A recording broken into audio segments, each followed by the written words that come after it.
Please enter your participant or moderator code followed by the pound key. Please say your name followed by the pound key.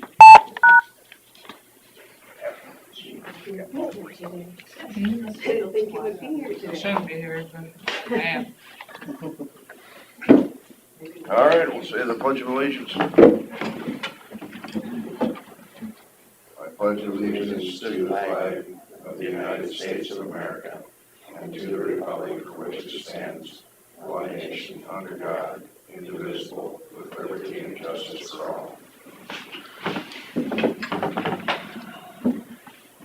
I'll make a motion to approve the minutes and agenda as presented.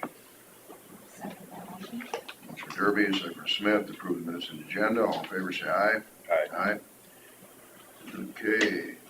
Discussion with possible action, 28E agreement with Winnebago County, City of Forest City, and the Forest City Ambulance Service. So I made the edits that Carla had given me, except I was working off, I think, a different document. I don't think I had worked off the one that you guys had provided us, so I do need to go back and make sure I have, you'd only had minimal changes in there. I don't think it was anything crazy, so I just need to go back and make sure I have everything in it. One question I did have was the responsibility of county agrees to provide up to $478 annually. How is that figure being determined? On the levy. Okay. That's the max levy we can do. So, but you asked me to change the language so that it's, It says agrees to provide 478, but we said up to, because this year the advisory board recommended short of that 30,000, so we just want to put a cap on it. okay. Whether that's a legal problem or not, I don't know. Well, no, it's not. I just want to make sure we know how we're coming up with that figure so Yep. that it's fair. So it'll be based on the levy or based on the advisory committee's The levy cap. recommendation? The maximum levy. And we will be providing the maximum levy. Well, that's why it says That's up my to. question. It would be available, because we're gonna have a budget of 448, right? Right. And that's what we're gonna run on, but if we run short, then that 30,000 cushion's in there, Okay. but we'd have to get it approved to go above budget, is what you're trying to say, right? Right. Yep. Okay, so yeah, that was my question, is how you're determining how much money is actually given. Now, I get that the 478 is the max, but how are we determining how much money is actually given? That'll be a budgetary thing. Okay, and that'll be like annual determination and, So like when we set the budget, there'll be a revenue coming in at 478. There will be budget, say it was 448, sure. then we'd have to do an amendment to include any of the other monies available. Okay, Whether it's carryover or if it's unallocated monies. okay. I do want to add probably a little bit of language to that section then. That's fine. I can do that today. I think that was the only question I had. It looks like you changed the termination to 3 months notice. So that was the only other thing I noticed that I knew was different from what you guys had said. Well, I know there, at one point, there was a difference in it, because it sounded like it was two different things, right? There was something about termination notice at the renewal was 90 days, but During the if year. we were it was like 120, I midstream, think it was like 120, right? Yeah.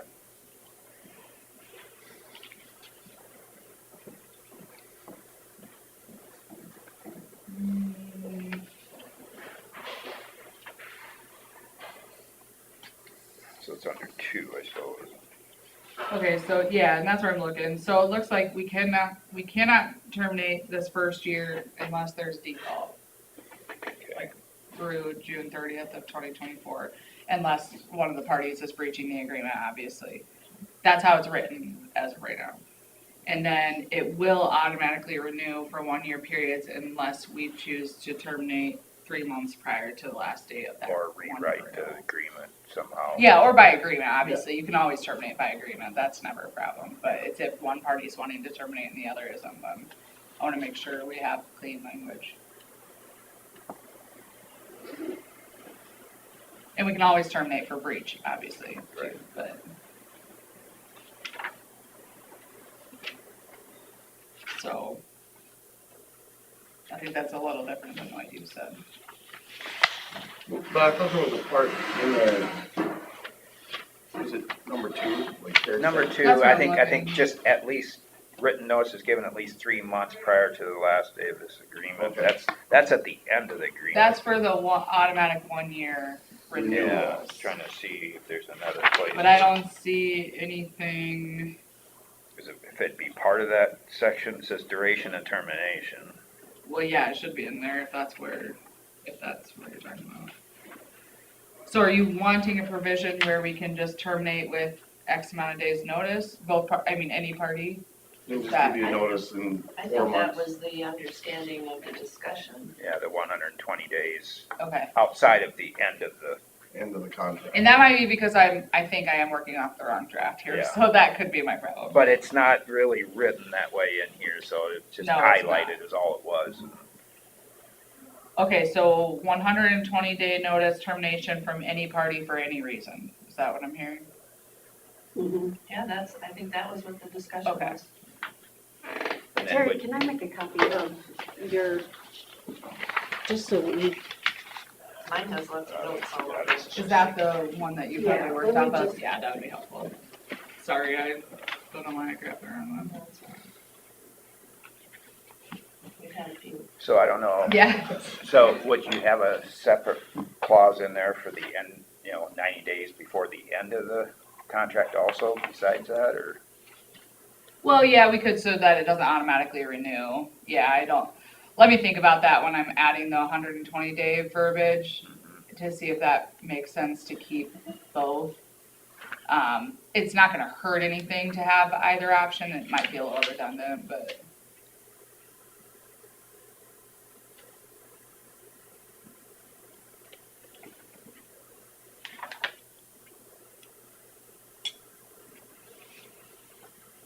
Did you have these notes about the responsibilities with the dispatch?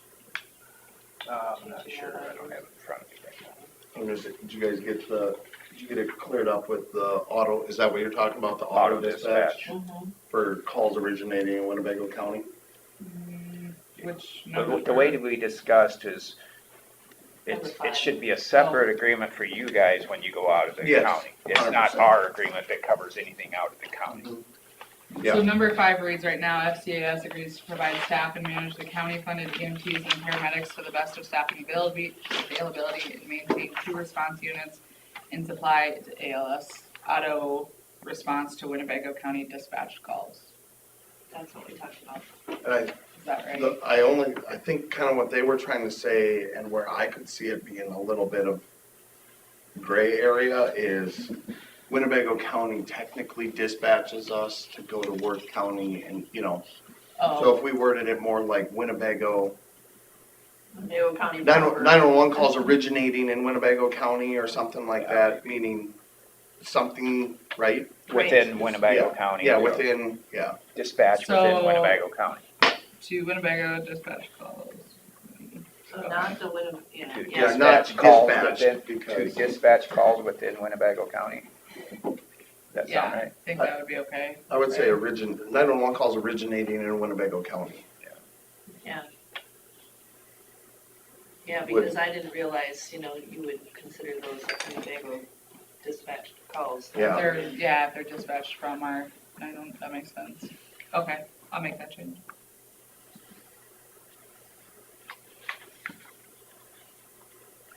And we determined that, any of the possible surtax monies are gonna have to be a separate agreement, grant, whatever. Yeah. Yeah, because we don't have any idea. Who is the president of FCAS? Currently, Thomas Gaither. Okay, so is that who will be signing this?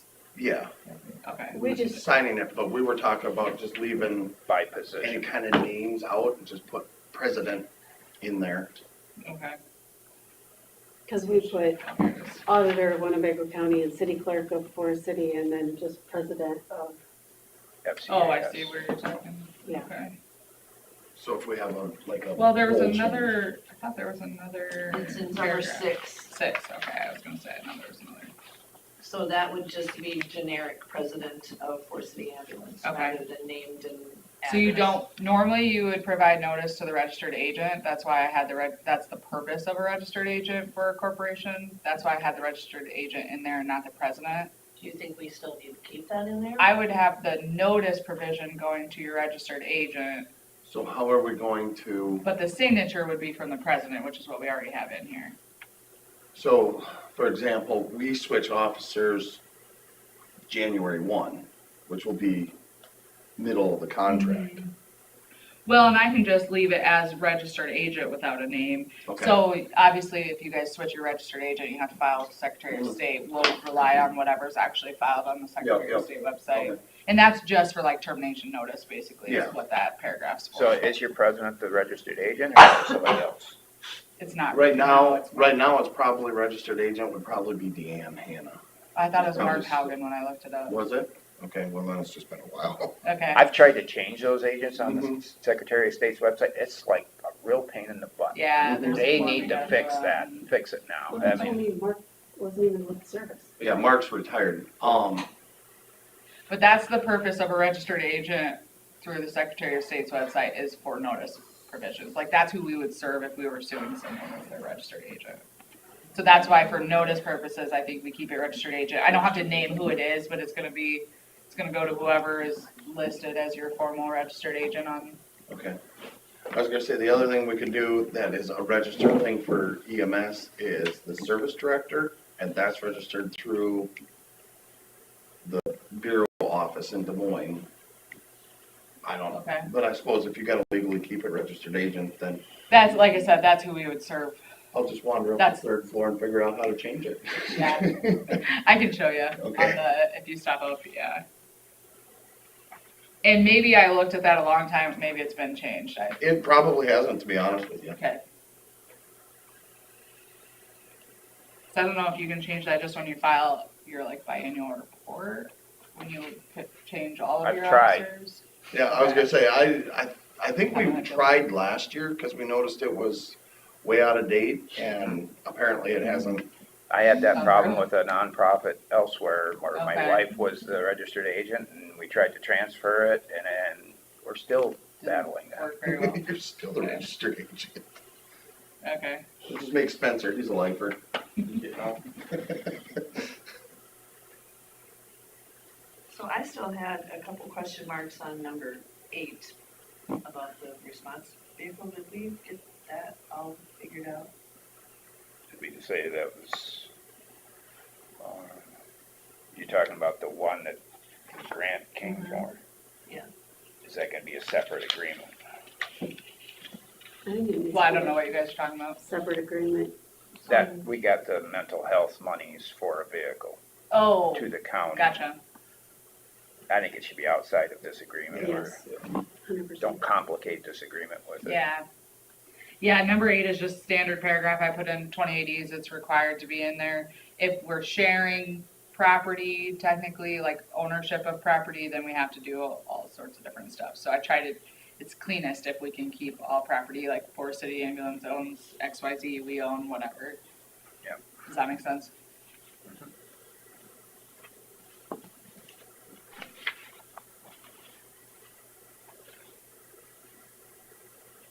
So when that vehicle does show up, then we will create an agreement for just that vehicle. So are you saying, so is Forest City gonna be using that vehicle or what's the, you guys, I Yeah, need more well, context. So there was mental health region, Winnebago County EMS got $70,000, which Carla put in the EMS trust fund, Okay, because it's technically not an organization. So we'll have to order it, like, we'll have to order the vehicle, and it was just a grant money, and the grant was written to buy a response unit to respond to mental health emergencies okay. and possibly transport mental health. So, but who will be operating the vehicle? Of course, well, Paramedics? Forest City, Okay. but we don't know. Probably be easiest, yeah, if we just do a separate Yeah, 'cause simple 28. right now, all paramedic vehicles are under Forest City, They're all owned by Forest City Entities. entities. Yep. but they're operated by the paramedics employed by the city. Well, Sure. yeah, I think we need to talk about that. So that's in the future. Okay, That's gonna be a while. okay.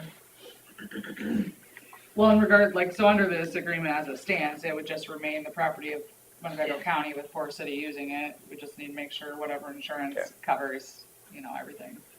So, Would it be through a $1 lease or something?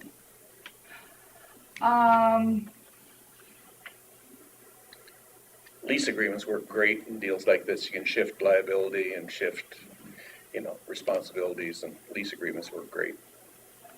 yeah, we'll have to talk about that some more. The only complication might be where you have to put it out for bid of some sort Mm-hmm. Which I don't think you would. since we have an agreement in place. Well, that's why, especially if if it's falling under this, Yeah. then. And we can we can always amend this to add a paragraph specifically about that within this 2082, so. or we could even do like a lease agreement to my mind, the way it goes in my mind is it would just be a lease agreement that we would lease it from the county. From the county. With provisions that you can't just sell it or anything. Yeah, Yeah. that would all be in the lease agreement, I would assume, Yeah. Yeah, that would probably work okay. because the ownership would be Winnebago Would County. stay with Winnebago Yeah, it'd County. be probably titled and licensed under Winnebago County, and then we'd insure it, maintain it, and operate it.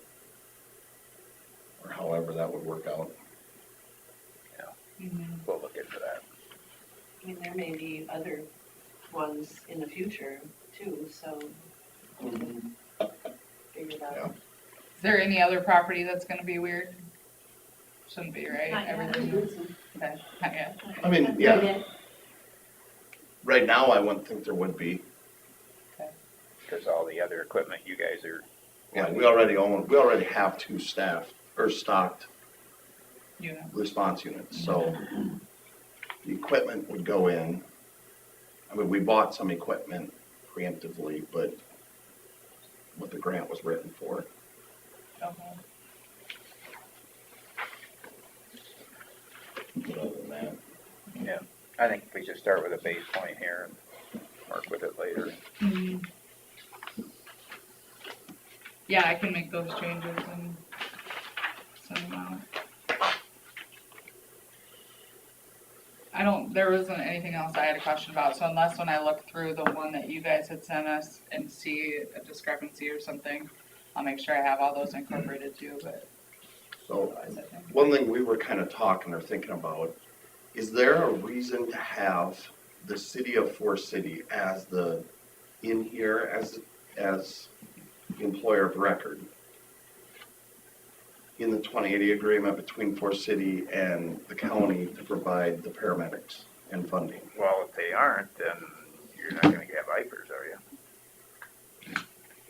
Well, I guess we were kind of wondering does that need to be a separate 2080 agreement, or can all be thrown into one, I think or? it can all be in one. Okay. I don't see a problem with that. Are you thinking it might be the? No, we were It might just- be the, Central Iowa or? No, I mean, we're all kind of praying and hoping, because Forest City's the cheapest on the benefits, with the best benefits, and gets everyone hypers. That's why you had wanted to keep it Forest City. Yeah, anyways, the city right? of- That's yeah. what I thought. No, because we're just strictly providing funding to cover those costs, and that's all covered in here, so I think this is sufficient. Okay. From my end, unless the city Yeah. says something different, I Yeah. don't know if they've talked to Becky or anyone about it.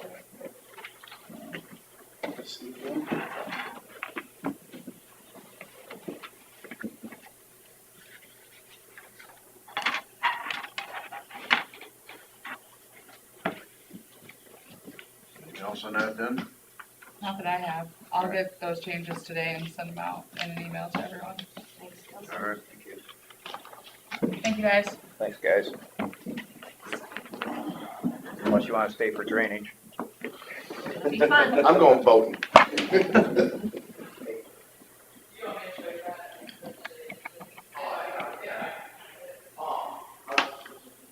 We're ready for you.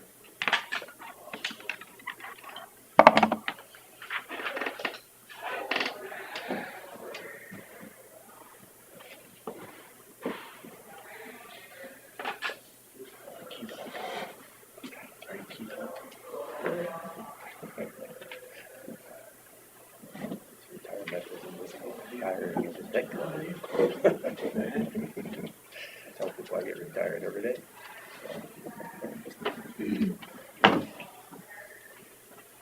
I'm working for free, so you know how much they want you then. I've often said, I repeat, but Bill Patrick said way back when, he said, it's good to get back to work after the weekend so I can rest up.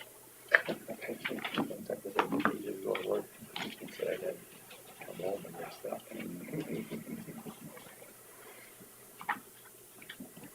There's a lot of people are out Been so much candy. lighting up for something, because you're retired, so you got time now. You got, We just kept letting it pile up in That's just just the gutter. Yeah, except for the ice ones. So they got you in any equipment that they let you off? No, I get the hardest jobs, you know, and the paperwork. No, See how we got excited. especially spraying or that, no, plant On the truck. Nobody else really wants to do it. And the dryers. Freaked out. You got 5 minutes. Yeah, I don't have too much. Just to remind everybody that the hot in place recycling on R-74 is supposed to start the 18th or 19th, as far as we know. That date's moved a couple times, so I'd call that the earliest. The latest, hard saying. How long will it take, Scott? They go about 2 or 3 lane miles a day. So they'll have about 28 lane miles. So 9 working days to, I don't know, 12, 13, depends on rain too. They can't work in the rain. Couple, 3 weeks. So can you explain this process from start to beginning then? They have a train of semis. Each one has a big LP heater that heats up the surface of the pavement. And on those rigs is also a kind of milling machine at the end. So they heat up a small layer, let's say a quarter to a half an inch, and then they'll kind of rake that off the top and put it into a windrow. Next train comes and heats up more and rakes that, so then at the end they end up with 2 inches of asphalt heated up and raked into a windrow. That goes into a pickup machine and into a paver, just like we'd see for new paving. And after that's done, then their project is complete. We have a separate contract with Stay Built for microsurfacing that'll be put on top later on. So this part of it is just a certain part of the road that we're doing it to? Or is all of the miles that we're doing? This is just R-74 from Lake Mills to the Hancock County line, and then it's A34 and A38 from R-74 to the Worth County line. But we have a number of miles that are just microsurfacing too. Correct. Okay. Thank you.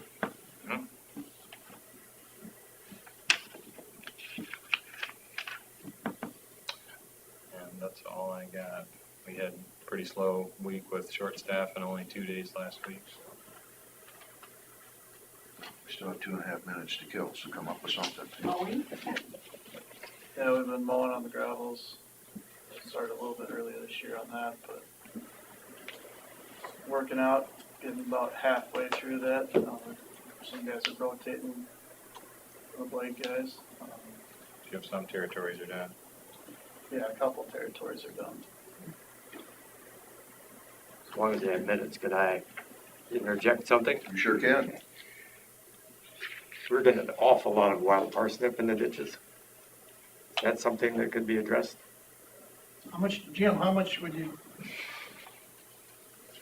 There are a few counties that spray, parsnip contracted. Okay. I was told it's about $135 a mile. And you have to spray it early, like. Yep, that's great. I have to get that road that stage. And I went all the way through Winnebago into Worth County over the and there isn't a road ditch probably in the state that doesn't have weather strips in it. I mow ours and I spray it, Mowing also spreads the seeds. and let's just mow it early. You gotta mow it early, Mowing it before the seeds are down. and you can kill it with the rosette stage, that's, Yeah, that, you have to spray it early. that's, So you have to blanket that's where you spray. gotta go. You have to spray everything, so you're gonna kill whatever broadleaf is in the road ditch. So what's the answer then, Thistles, Robert? dandelions. If we can't do any, we're just Is gonna let it go? Is it an is it a safety issue as far as driving? It's a safety It's an issue for issue. those of us who work outside all week. But I mean, it's like poison ivy. If I know there's poison ivy and I'm allergic to it, I don't go in there. And then you have to be exposed to it at a certain time when it's sun shining and you get that Exactly, resin on your skin, and if you're allergic to it, then you could get potentially a blister. But it's going into our hay fields, it's going into our lawns. It really hurts Well, I them. think if you look around the county, it's in just about any standing grass, anything that's not being turned over. I mean, it's a matter of how much money would you want the county to spend to spray, to broadcast blanket spray where it's growing. There's some chemicals, like you say, that can set it back. There's also been studies showing that leaving it alone, mowing it, spraying it, burning it, pretty much all result in the same thing. You're still gonna have it. Reproducing. Well, dead weeds don't reproduce. You know, there's also thistles and giant ragweed that you'd be controlling at the same time, which the giant ragweed is an issue for the snowplows in the wintertime. We don't have too many giant ragweed. I don't get calls on it, I guess, from Scott's office for spraying. We will spray it occasionally if it's a site issue, that kind of thing. There's a lot of it up in the mills. On the peat ground, maybe, yeah, they're on there, yeah. So what do you spend per mile now with just the spraying the thistles? I can't, I guess I can't, I'm not able to regurgitate that for you, but I can look it up. But, primarily spraying the thistles and that type of thing. The other thing we're really getting a lot of is ash trees in the ditches. Well, if you'll notice where the ash trees are growing, there's a seed source, probably an acre. So we treat those as well. I've gotten together with engineer's office and they give them some maps of the areas that we're gonna look at again. But we actively treat trees throughout the county every year. So, and we have a small crew, so it takes a while. I spray our ditch, well, I spot spray our ditch, and then I know you gave me no spray signs a few years ago, because it's easier for me to go in there and cut them than it is to have to try to spray something that gets into the field, and then that residual kills the crop for a couple of years. Brian's probably had that issue too. Pretty hard to be accurate from the pickup. Yeah. Because it shoots, and I understand, you have to douse the tree, so you're gonna be out there, but when you get 20 feet out into the field and you got a dead spot in the field, then it's just nice to do it yourself. Well, and I'm not gonna say they don't get overspray, but then that happens, but they're supposed to be getting out and spraying them by hand and do 360 around the tree to kill it. Supposed to.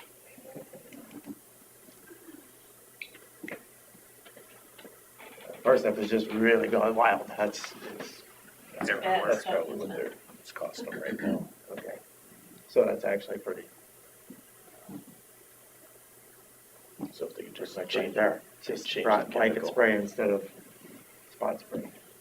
You'd wanna see us blanket spraying Well, on the county road ditches? Wayne just ran up the cost. He comes up with $169 now. So if you take 40 feet, whatever, 40 feet times 5,280, it comes up with 4.8 acres, and figure $35 an acre for a tank mix of something. I don't know what you're using, but that's $169.69, $170 a mile.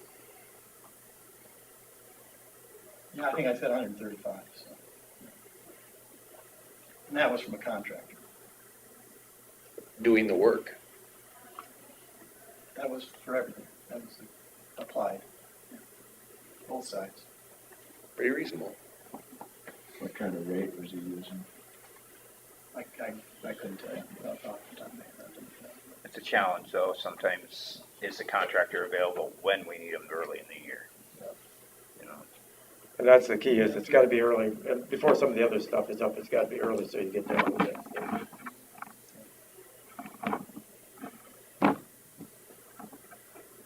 Okay, well, we more than killed that 2.5 minutes. There's no further discussion on that. We'll move on to our 9:30. 9:30 AM discussion with possible action, ED 89 improvement project.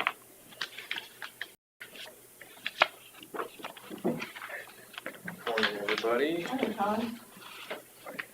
Okay. We've got, this is an updated report from 2 weeks ago, based on the discussion that was had, to add an additional option, and I've got another 3 copies. Is there, you got it, Wayne? Yeah. Anybody else?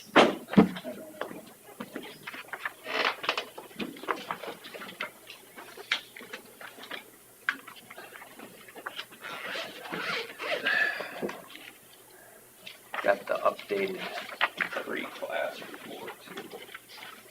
So this, the pre-class shows, it added an option for, well, that new option, it shows the dollars. I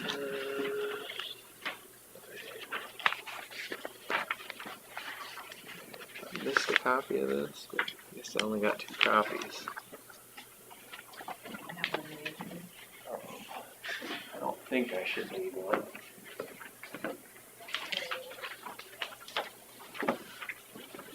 So if you remember, kind of the conclusion of the discussion that we had 2 weeks ago is to look at and to add an additional option to basically, it would be replace the existing main tile from the outlet essentially to the road. I had the highest cost option, option 1 that I had. It was rerouting it and going through the road and then reconnecting with the existing main tile on the other side of the road. So this would be a shorter distance, but instead we're not routing around the peat ground with this option. We'd be putting it right where it is. And I had kind of concerns on whether I could make that all work as far as getting enough cover. But actually when I went back and looked at the profiles and the elevations and things, I felt pretty good about finding a good balance to where I could increase the capacity a little bit in the first stretch, and then I kept enough fall that I could use that fall in the west part of the section to actually lower the pipe size to a 24-inch, so that would save some cost. And the other thing I'll say in this report, I got new quotes for pipe prices, and so that option 1, actually it was at $680,000 in the last report, and now I've updated it up that to $720,000 based on the pipe prices. And I'll just say I do typically err on the side of caution with that. I want to be on the side of knowing potentially what you're looking at, and then normally we would expect the bid prices to come in somewhat lower than that, but things have kind of been crazy the last couple years, and concrete and steel and all that has gone up, so just want to be prepared for that. So that's at $720,000. This new option, estimating $450,000. So it is, a third less expensive. And there's a couple things that, and that's a decision that you all eventually will have to make, not today. I mean, this is again to just file the report and then set a date for the formal hearing where a decision could be made. But that's a decision that will have to be made at some point is, okay, what are the trade-offs between, for example, that option 1 and this new option that's quite a bit cheaper. It's going to have a lower capacity tile, and talking about drainage coefficients and stuff, the option 1 essentially had equivalent drainage coefficient of 3/4 of an inch a day. This new option is more like a 1/2 inch. So a day, yep. So it's not as big, but it ends up being as big or bigger, more capacity than what sits in the ground today. And it'd be deep enough that you would have cover in the peat ground. It'd be a 24-inch there. I'm not gonna say that the peat ground won't sink more. I think it will. But I think it'd be 2.5. Let me see here. I had some of that stuff written down.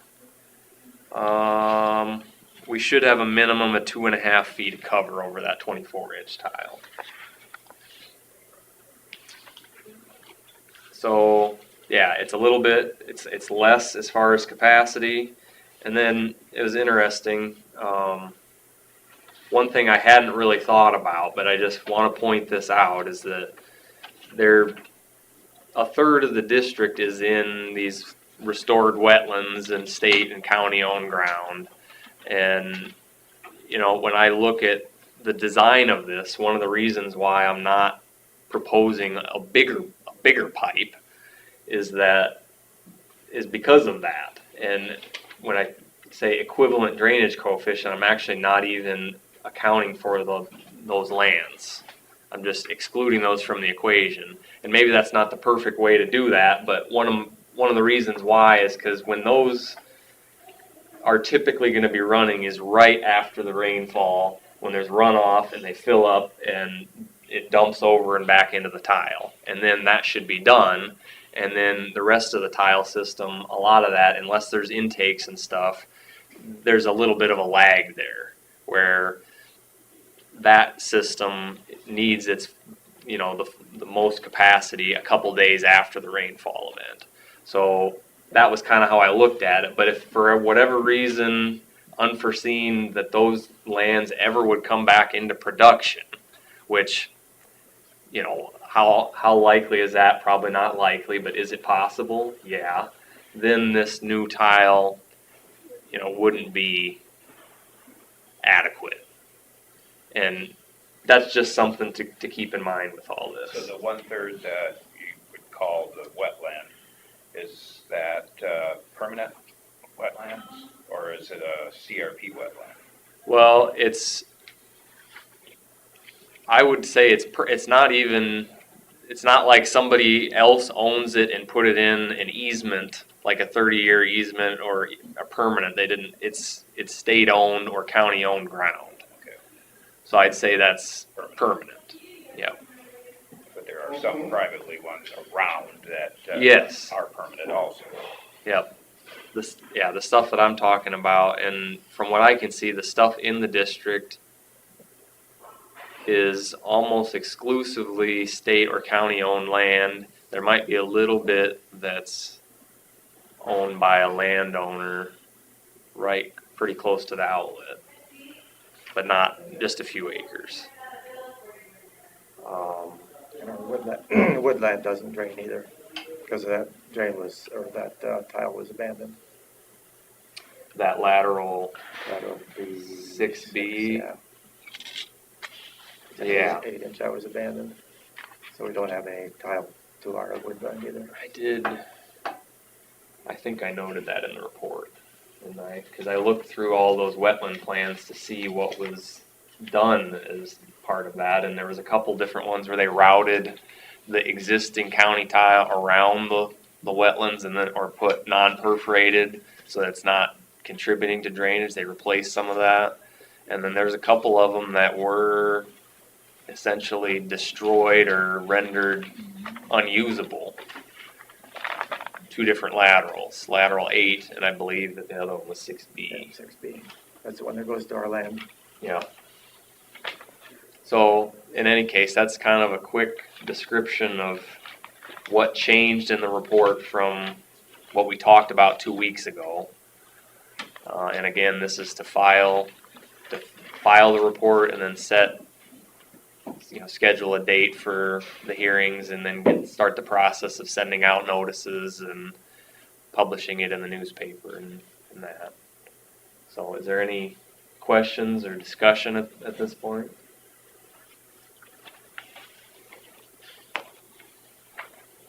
Appreciate your work, Colin. I thought you responded well to questions and comments. And one other comment was, we were talking about 18-inch and running 2 or 3 of them, and you were able to come up with that there's more capacity in the 24 and it's cheaper. Yeah. And you can still get the same cover. So, if it's got the same capacity as the 18s and we're increasing or maintaining capacity of the present system, everything upstream. Yep. It would improve it somewhat, not a lot, but somewhat. And essentially what I tried to do with the 30-inch and the 24-inch is keep roughly a half-inch drainage coefficient for both. So like the 30-inch right now is at 0.05%, and I upped that to 0.08%. And so it would increase the capacity a little bit, and then used quite a bit more grade in order to lower the west side to a 24-inch. And I think it was going to be another 30,000 or something if we did 2 18s instead of the 24. And that is a surprise. You'd think 2 18s the same grade as a 24-inch would be more, but it's actually not. A 24-inch is more capacity.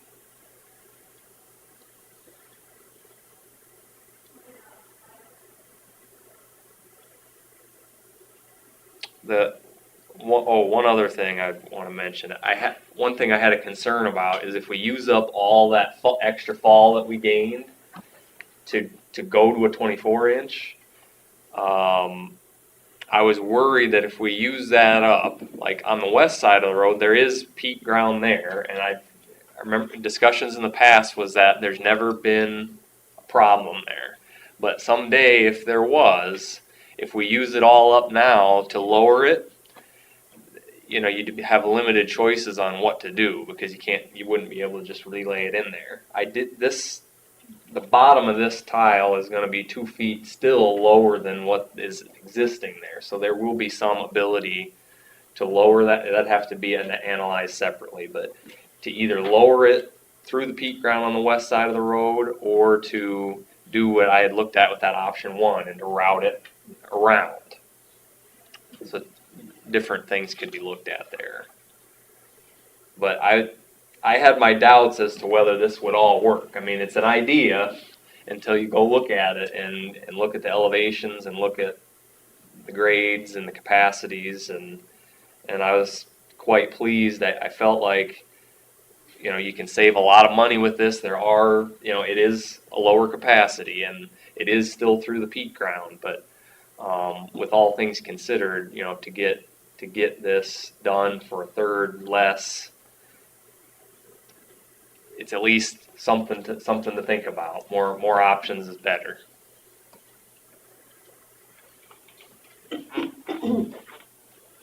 Any other thoughts?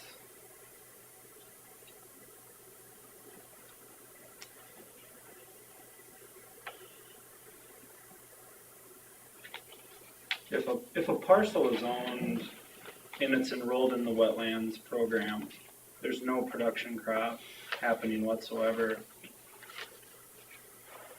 Is there the same level of involvement financially as the county-owned wetlands? Is that assessed the same?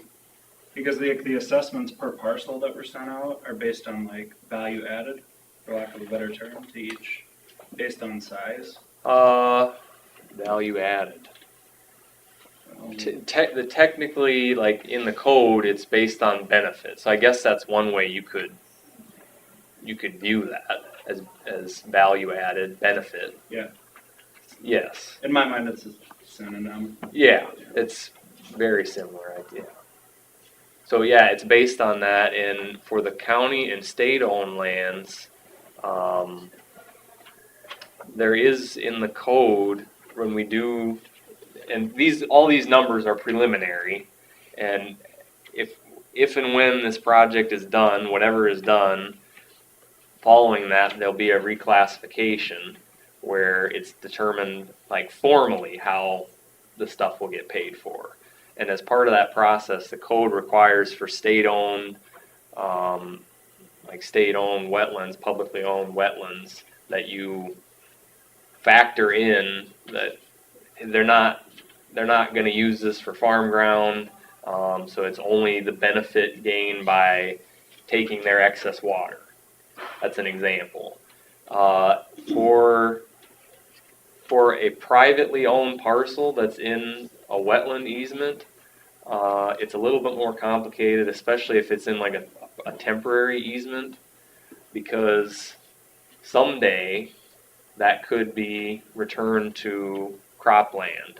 And like for this district, it's never been reclassified. So the way that the dollars is set up now, and none of these maps show the existing classification, but that classification's been in place for over 100 years.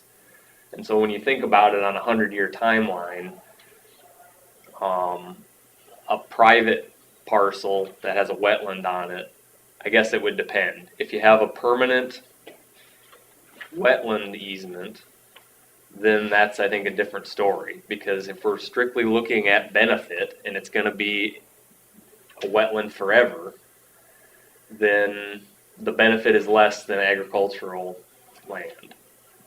So, does that? Yeah, that answers my question. That's, I mean, my own personal selfish concern is the small parcel that I'm here to represent. That is wetland. Okay. And there's not production crop coming off of it, you know, and so, I mean, it's a hard pill to swallow, I guess, in ground that I almost sometimes wish would hold more water, selfishly, but, yeah. But anyway, you brought up a good point, and I was interested, because the third is owned by county permanently, it sounds like, and I was just wondering if the impact then for that ground, the same contribution versus privately owned wetland. Yeah, so if it's the same privately owned wetland that I think it is, I treated all those the same when I looked at these dollars.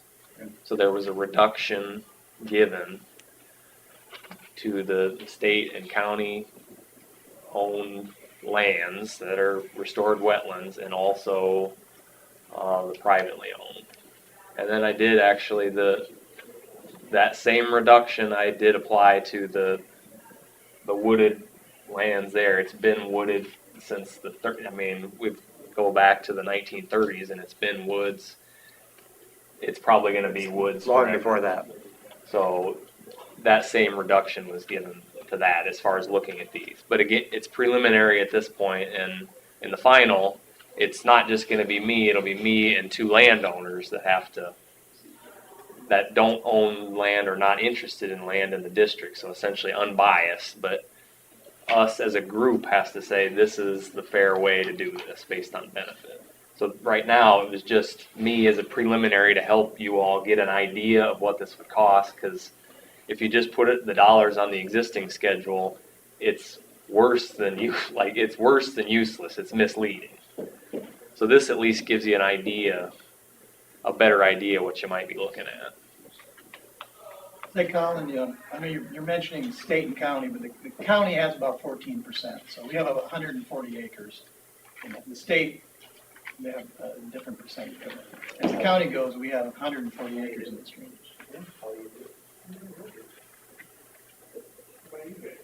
Yeah, so the state must own a little more than that, because I think together it was 30, really a third of the district land area, publicly owned land. So this project, to move forward, I mean, how are you gonna do it? Are you gonna vote on it, or landowners, or how does this? So, like I said, today is to file the reports, and then we'd schedule a formal hearing. And at that hearing, a decision could be made. And so, Who makes a decision?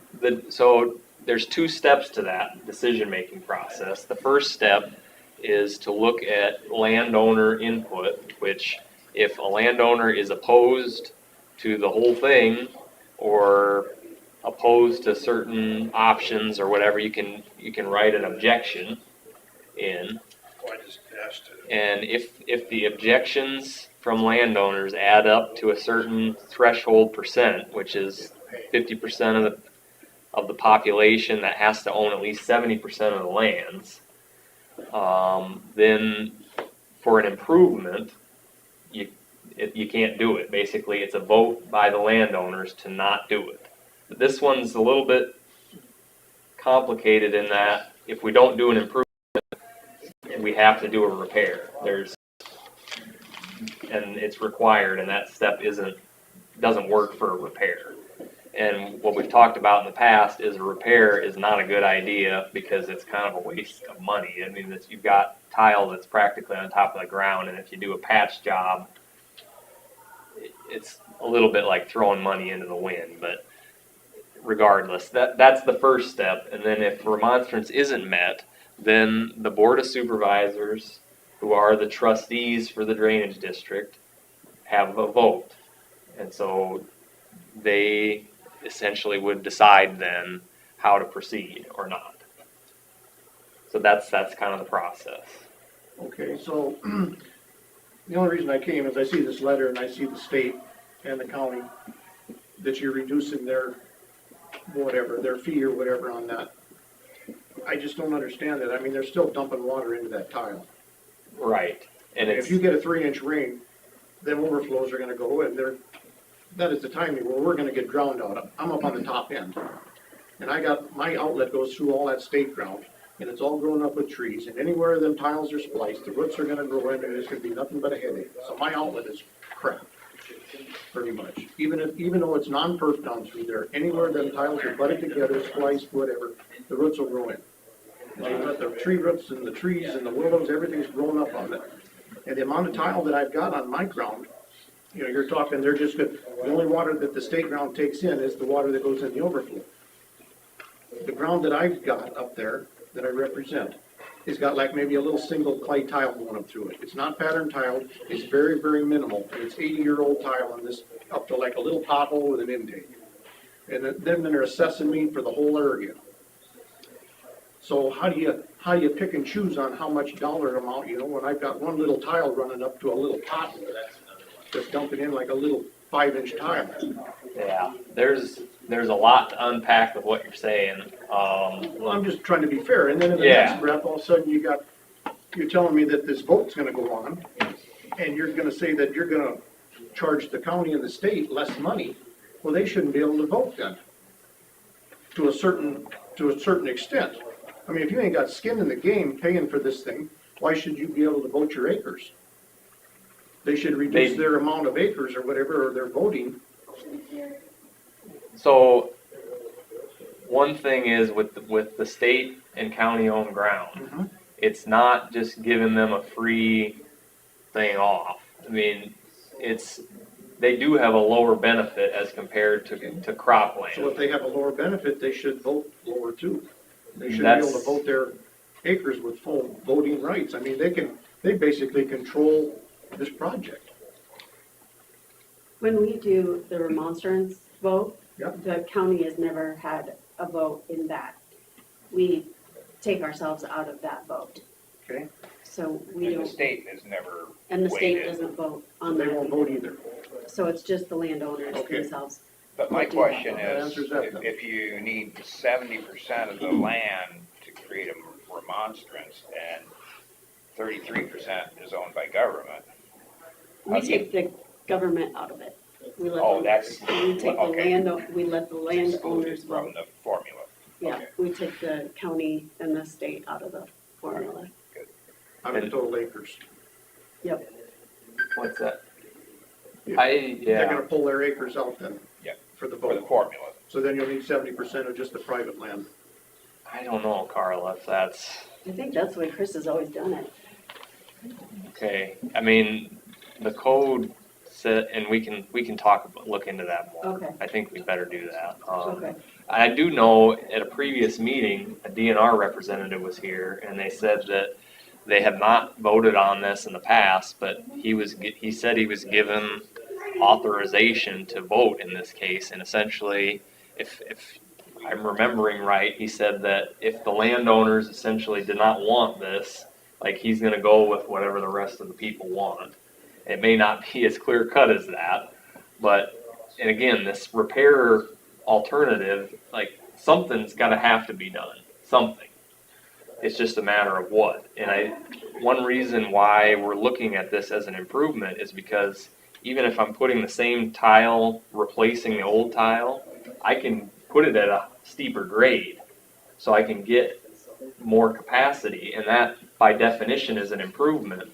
But if I did it as a repair, I'd have to just put it at the same grade. So if you have to do something anyways, and we can get some additional capacity with the same size of pipe, that's kind of what I was looking at. As far as the tile through the wetland areas that will get roots in them and all that, that's something that's eligible to be repaired too.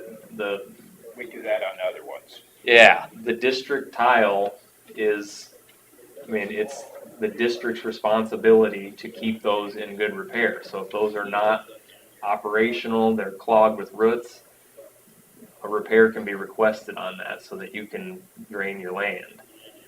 And I know that was a concern I had. I just find it tough, you know, when it's flooded and swamps and trees, and, I mean, how are you gonna go out there and repair it, and, I mean, it's a nightmare. Right now, the whole north end of, the farm that I farm is idle, because it drowned it out because I have such a poor outlet going there. And I got one little tile that comes across the road there, and it doesn't take water for crap, you know. And so now I've got, 5 acres, it's drowned it out, and I couldn't farm, and then all of a sudden I get a letter, saying that they're gonna assess me this money, and I guess that's where I'm just discouraged on all this, so. I think it's one of those things, if you wanna fix that part of it, you'll just have to file a petition Well, for repair. I put in, it's a county tile 8-inch, and I've just replaced it myself. But I mean, through my their ground, if they're willing my to expense, blocking so. it. Yeah. And, yeah, that is, what we're looking at in the context of this project is everybody ends up using this tile that's a mess. Mm-hmm. And we're trying to do something about it. And you're talking about the upper end, and that's a separate issue, but it is an issue, and it's a valid issue. Yes. But like you said, if that becomes an issue, filing a repair request or petition or whatever to open that up so that works is how that is to be handled as a separate. We worked in conjunction with the NRCS and the DNR to get that resolved. Okay. The only problem with that is you don't have time to wait for 3 meetings. It's time to plant corn in the spring. I mean, I had issues in the ditch right there on this farm too, and it took 4 years for the county to come clean the ditch. So. And I ain't saying, I could've did it myself, but at my expense, just like this, repairing the tile that's in there now to get my better outlet, so. It's a timely factor. If you wanna sit and you wanna wait for years for this process to go down the pipe, you lose out on a lot of production. Right. A repair procedure, especially if it's a smaller scope project, That would be huge going through that wetland. I'm sure you've been out there and seen it. It's ugly as ugly can get. And you're talking to do that whole thing. Well, just, to find where the how do you problem find where the problem is? Yeah. Oh, they need to be called on it that they've got willows that are blocking a tile. Yeah. I mean, I got neighbors that got WRP big fields, and we had, within our drainage district down by where I live, north of Clear Lake there, we had to remove all the trees off at County Main, so just keep them cleared off. Same here. more of a maintenance. Yeah, I would think, I don't know, but I would think that they would be trying to keep the trees out of this. They don't though. I know exactly what you're talking about. It's right by our woods and it's a mess over there. Yeah, on new projects that they do, we try to have identifiers where the tile is, so they know they have to keep this area on each side of those markers clear. But whether or not they come and check on that and. Yeah, that's the problem, staffing. We have to contact them to get it going. That's something we can do. Yeah, that's not ideal, but I guess that's the best you can do if you let them know that hey, there's trees out here and you guys are supposed to be taking care of these. So get them taken care of, at least to start, because once they get going and it's right over the tile, it's just a matter of time before the problems like you're talking about can happen. Problem is they've got so much land now, they can't begin to take care of it. That's where the eyes on the ground like us have to let them know. Get on the list, get it done. We had issues up north of Thompson this year that it's been continual. There's always trees getting into the tile. And there's somebody that comes out and takes care of it. They hire a local guy, like, I've had $80,000 in contracts with them doing spraying and whatever. Is it Ryan Hart that's in charge of that out there, or who's in charge of it? They stop at my office every month with projects. And then you just go do these little projects and thistle patches and whatever. So, that's what you need to do. That's what I'd do, Tom, is find out who the guy is and just call him, and call him about 2-3 times. And then about the third time, then he'll call the local farmer, or get on the deal. Shoot, they pay well. Yeah, I know, I do too.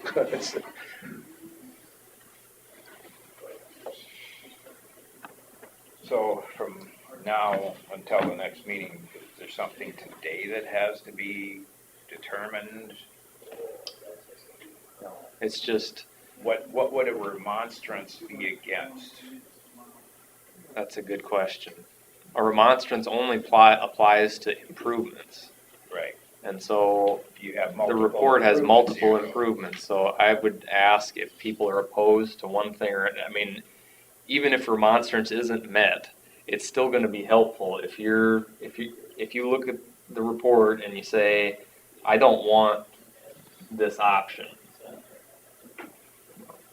Put it in writing and bring it to the auditor's office. And then that way, whether you're here or not and say it verbally, it's in writing, it goes with the records of the district, it's useful in trying to make a decision, even if it doesn't end up meeting a remonstrance, it's still useful. That's why we have these public hearings, is because to get the landowner's input. I mean, it's your guys' land, it's your guys' district. The board are trustees for that district, but it's your land. You guys are paying the bills. And so as much input as you'd be willing to give, that's all appreciated. That's what Chris asked me to portray today, is if you can put what you don't want and what you do want and get it in writing and get it to our office, that will help us tremendously. And if you need your engineer's report, if there's somebody who doesn't have it, We can make copies. we can make copies. Is that the same as the one we got earlier? It's the one they got today. Just the one we got today. Is that the same? That's the one we got originally. Is that the new No, one different? No. there's it's not the additional. same. There's Okay. additional in this, so I you'll need want- that then. Simply an email or a letter to the auditor's office. Yep. You can send us an email or a letter or however you want to do it. That'll help us But through if the it's in writing, process. that's the best way to do it. So the new option you talked about, that was off from option 1? It's Off of it's two. off of 2, so Off of it's 2. option 2B is what I put in Okay. there. instead of messing up the numbering from what we had previously talked about. And that's in there. Yes, Okay. yes.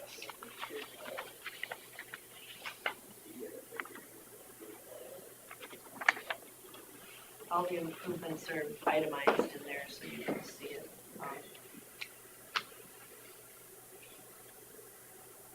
Yeah, and I think particularly with this one where there's several improvement options, landowner input is especially important because it's not just a yes, no from the, if remonstrance doesn't decide anything, it puts you guys in a hard position because then you have choices.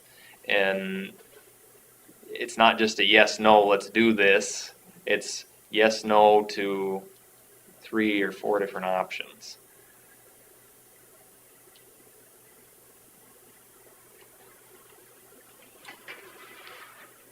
I do think, let's see, how I did it in the report was I presented several options, but my recommendation, I don't remember if my recommendation is option 1, but I also said option 2B, or I maybe just said either one of those. So I really, Both of them were viable, okay. 1 and 2B. Yeah, the other ones I don't really recommend, and so. But if the landowners really wanted that, then you would take that into consideration, I assume. So, yeah, I can't stress that enough. Landowner input. And a lot of times we don't have 5 options or something. The solution is a lot more straightforward. But here, there's a lot of complicating factors. And so we're looking at several different options to try to find something that does the most for the least amount of money. Who needs a copy of this? I do. Did you have a price on 2B? Yeah, 450,000. I must have missed that. Just one? And Anybody else? option 1 was 720 now. Yeah. And there is one option too, and we're getting into all the details, the nitty gritty. There's nothing that says that we can't take both to bid and see what the bids come back as, and then decide what to do. That's another option. Yeah. I mean, we can pull the plug on it if we felt like everything's out of control. And Yeah. That's right true to too. refuse. You have the right to refuse. If the bids come in just crazy, you don't have to say yes. Or maybe there's somebody out there that's looking for a good job like that or something. We've had that. I just in conversations with contractors, they're looking for work, and so I would, especially if we get this process in line and we're bidding this fall, contractors I would expect to be fairly aggressive. Fall is typically a good time to bid for this stuff because they're looking to fill their schedules for the following year. So, but you never know for sure. So I'll keep that in mind. So today, it really, to keep this process moving, it's a tentative acceptance of the report, basically saying you've received it, and then scheduling a date and time for the hearing. Do you have a timeline on that? It's got to be at least 20 days from when the notices are sent out or that it's published in the paper, whichever one's later. So probably at least a month. I don't know how often, is it a weekly paper? Mhm. So you probably wouldn't be able to get it in this week. No. If That it would've been goes last week Wednesday, for next week. it would be for next week. Okay. Yeah, so at least a month.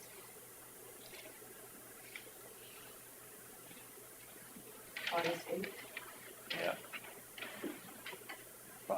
I got one more Well, question it's for you. more than that. It said, in that little sheet that I got in the mail there, it said, like your value added or whatever, that the guys on the top end, like where I'm at, clear to the west end, should pay more because my water runs through more tile. Yeah, So I got enough fall on the ground that I farm there that I could just put a riser in the ditch and unhook from that county tile and just let the water run into the state ground. So I mean, I don't see that you saying that I benefit more than like whoever started this project down by the ditch. I mean, he's got the problem. I don't have a problem. And I can get rid of my water just by sticking an intake on the fence line because I've got enough fall. but your water ends up there. And your water is going through that tile. And even if it doesn't, I mean, you dump it onto the wetlands, some of that's gonna end up in the tile, even if you dump it over the ground. And if it Right. was ag land, it'd be a But completely so is the different wetland story. area, all their water's gonna surface drain down to those intakes. Once the ponds are full, they're full, and they're gonna go down the overflow tubes. So they're utilizing it, but you're giving them a tax break, They're getting a a deduction, deduction, exactly. but not, I mean, it's, in this, it's 30%. Right. So So should I get 30% since I've only got one little tile running into this thing? the way that it's set up is your water is supposed to go in the existing county tile that's presumed to be, because it's legally required to be upkept so that it's operational. That it's assumed that it goes in there and routes around the wetland through the tile and ends up in the same system. Okay. So that's the basis for that. I figure everybody on the county tile benefits from it. And that's my big thing, everybody should be treated the same, that's why we have a drainage district. I don't feel that the guys on the top end should have to pay more than the guys at the bottom end, or the state guys should get a break or a 30% reduction. I mean, you're all in this, it's no different if you went down to Florida and bought a condo, and it's got HOAs, and I'm only gonna be there 3 months out of the year, does that mean the rest of the year I don't have to pay HOAs? I mean, that's the way I look at it, pretty simple. The reason specifically for that factor is because if you, let's just think about it in terms of, let's say there's no tile system there at all, and we're just putting something in for the first time, and you've got your land where it is. Yep. It's a long ways away from any outlet. So together, if we're putting a system in, we have to put stuff a long ways to reach you. If the person who's like right next to the creek or the But ditch. my point is I got enough fall where I can just put a riser on the fence line and drain all my ground.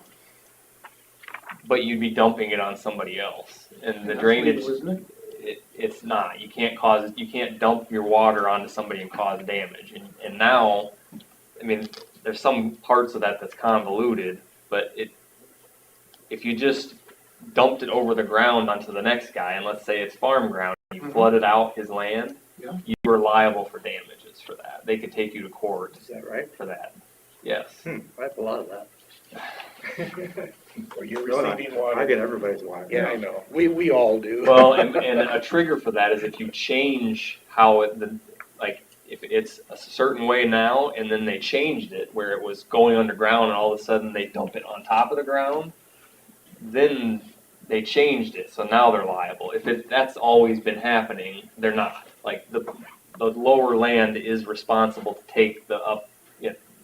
If there's dominant and subservient estate or whatever, and so the lower land has a responsibility to take the water from the upper land. But if they change how the water flows and then that damage you worse, that's illegal. And that happens. Okay. As we drain more and more, that happens. So you're saying like my neighbor that's got a tile that butts up to my fence line, if he don't let me hook up to the end of his tile, I can't just tile my ground and just put a riser there in the fence line? If he doesn't let you hook up to his tile, Yep. If he's got a private tile. so if it's in a drainage district, you have the right to get permission to go across his land to get to, like if there's a ditch that you're part of that district, you have the right, if they won't let you, to come to the board and get permission basically to tile across their land to get to that outlet. You have the right to use drainage district facilities of the district that you're in. but not his private tile. Right. And I know a lot of that goes on. But I don't know, we're getting off subject, I think. I think we have to keep moving here. So you kind of have an idea of what we have to look at and what you need to do as far as input to us. That's what we're looking for, is input from all the property owners.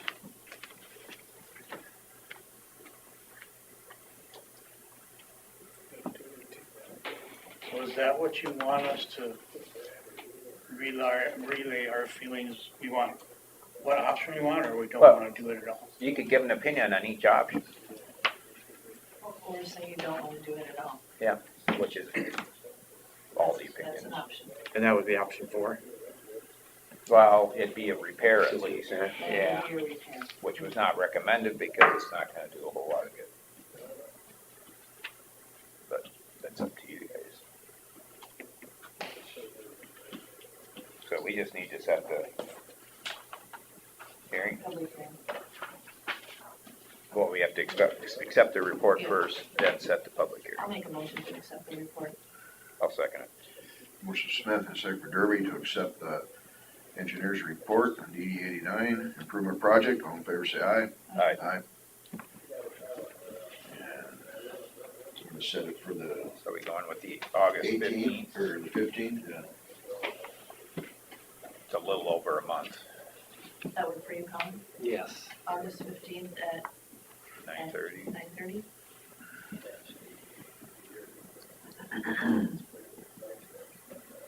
Is that your motion? Yes. I'll second your motion. Motion Smith and second from Derby to set the,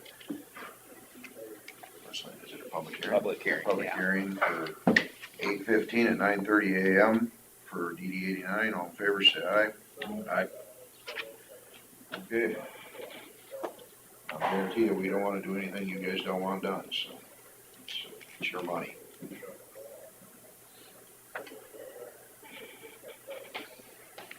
All right. Thank you. Thank you. Thank you.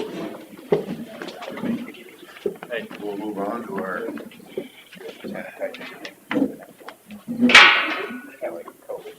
Yes, yeah.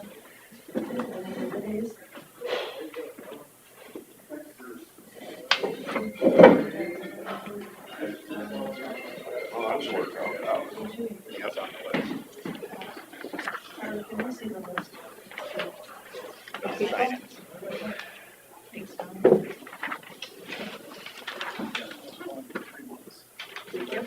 Move on to number 6, 10 a.m. Discussion with possible action, DD 92 improvement project. Was this one? This way. Yes.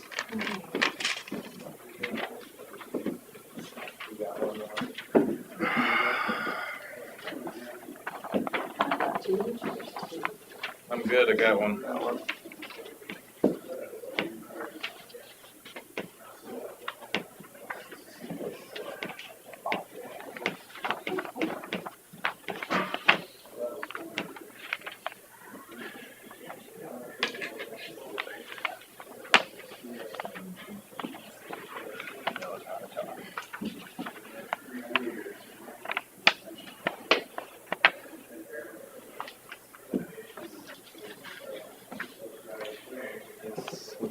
Ready to get started, or do you wanna wait? I don't know, do we need to ring a bell for him? It's just scary. All right. Come in.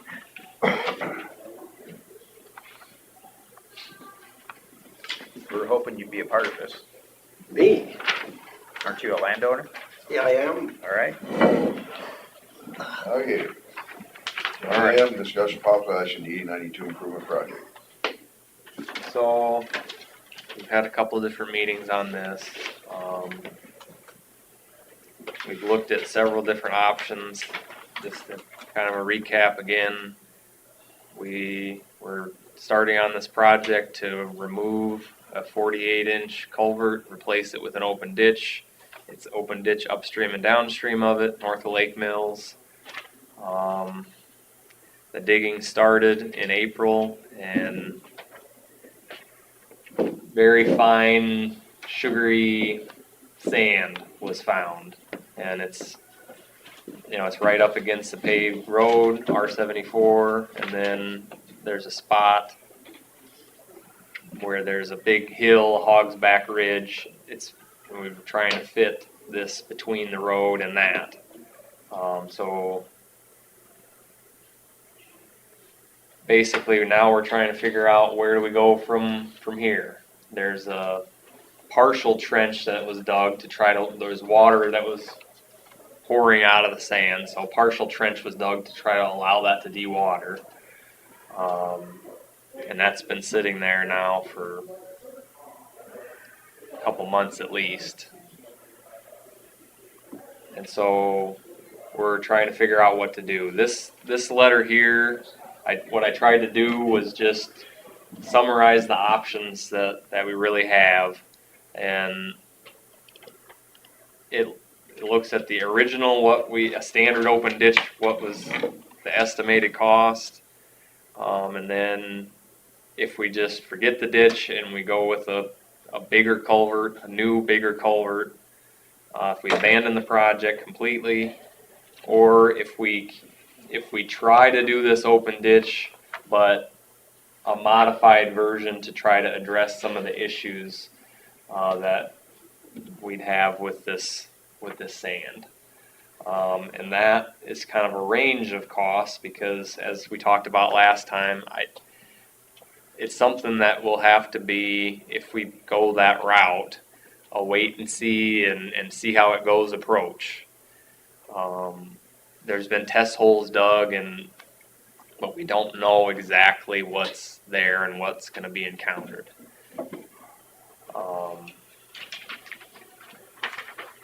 So that's kind of where we're at, and yeah, the culvert. I know that the original thought behind this was get rid of the culvert. There's cottonwood trees upstream, and if that gets blocked up, what do you do? And it's just, I agree, it's better, all things equal, a ditch would be better here. It's ditch on both sides, but there's complications with that. And that, to do a 60-inch culvert, we're estimating $235,000 as compared to what the original project was going to be if we didn't hit sand like this was $90,000. So significantly more expensive, especially for what we're doing. It's 500 feet of ditch or culvert. Do Abandoned. you need a copy of that if you forgot your letter? Does anybody need it? Oh, you did pass it? Yeah. Oh, sorry. Go ahead. Abandoning the project, the work that's gone into it so far essentially would have to be paid, and then to pay the contractor to push the dirt back in essentially and abandon the project and let the 48-inch keep going as long as it can. $25,000 is what we're estimating. And then this modified open ditch. So basically it would be, we'd try to move it some away from the road, at least where the bottom is, and then flatten out the banks so they're not as steep. Then as needed, like I've got these different add-ons, add riprap to one ditch bank, $25,000. So if we did both banks, it'd be $50,000. In that narrow spot between the ridge and the road, we did a test hole and it looked a lot better there. If it ends up that we try to dig that, and we can't do 3-to-1 bank slopes there. There's just not room. It has to be 1.5 to 1. So for every 1.5 foot horizontal, 1 foot vertical. And if that is apparent that won't hold up, one option would be to put just 100 feet of 60-inch culvert there. And if we had to do that, that would add $33,000.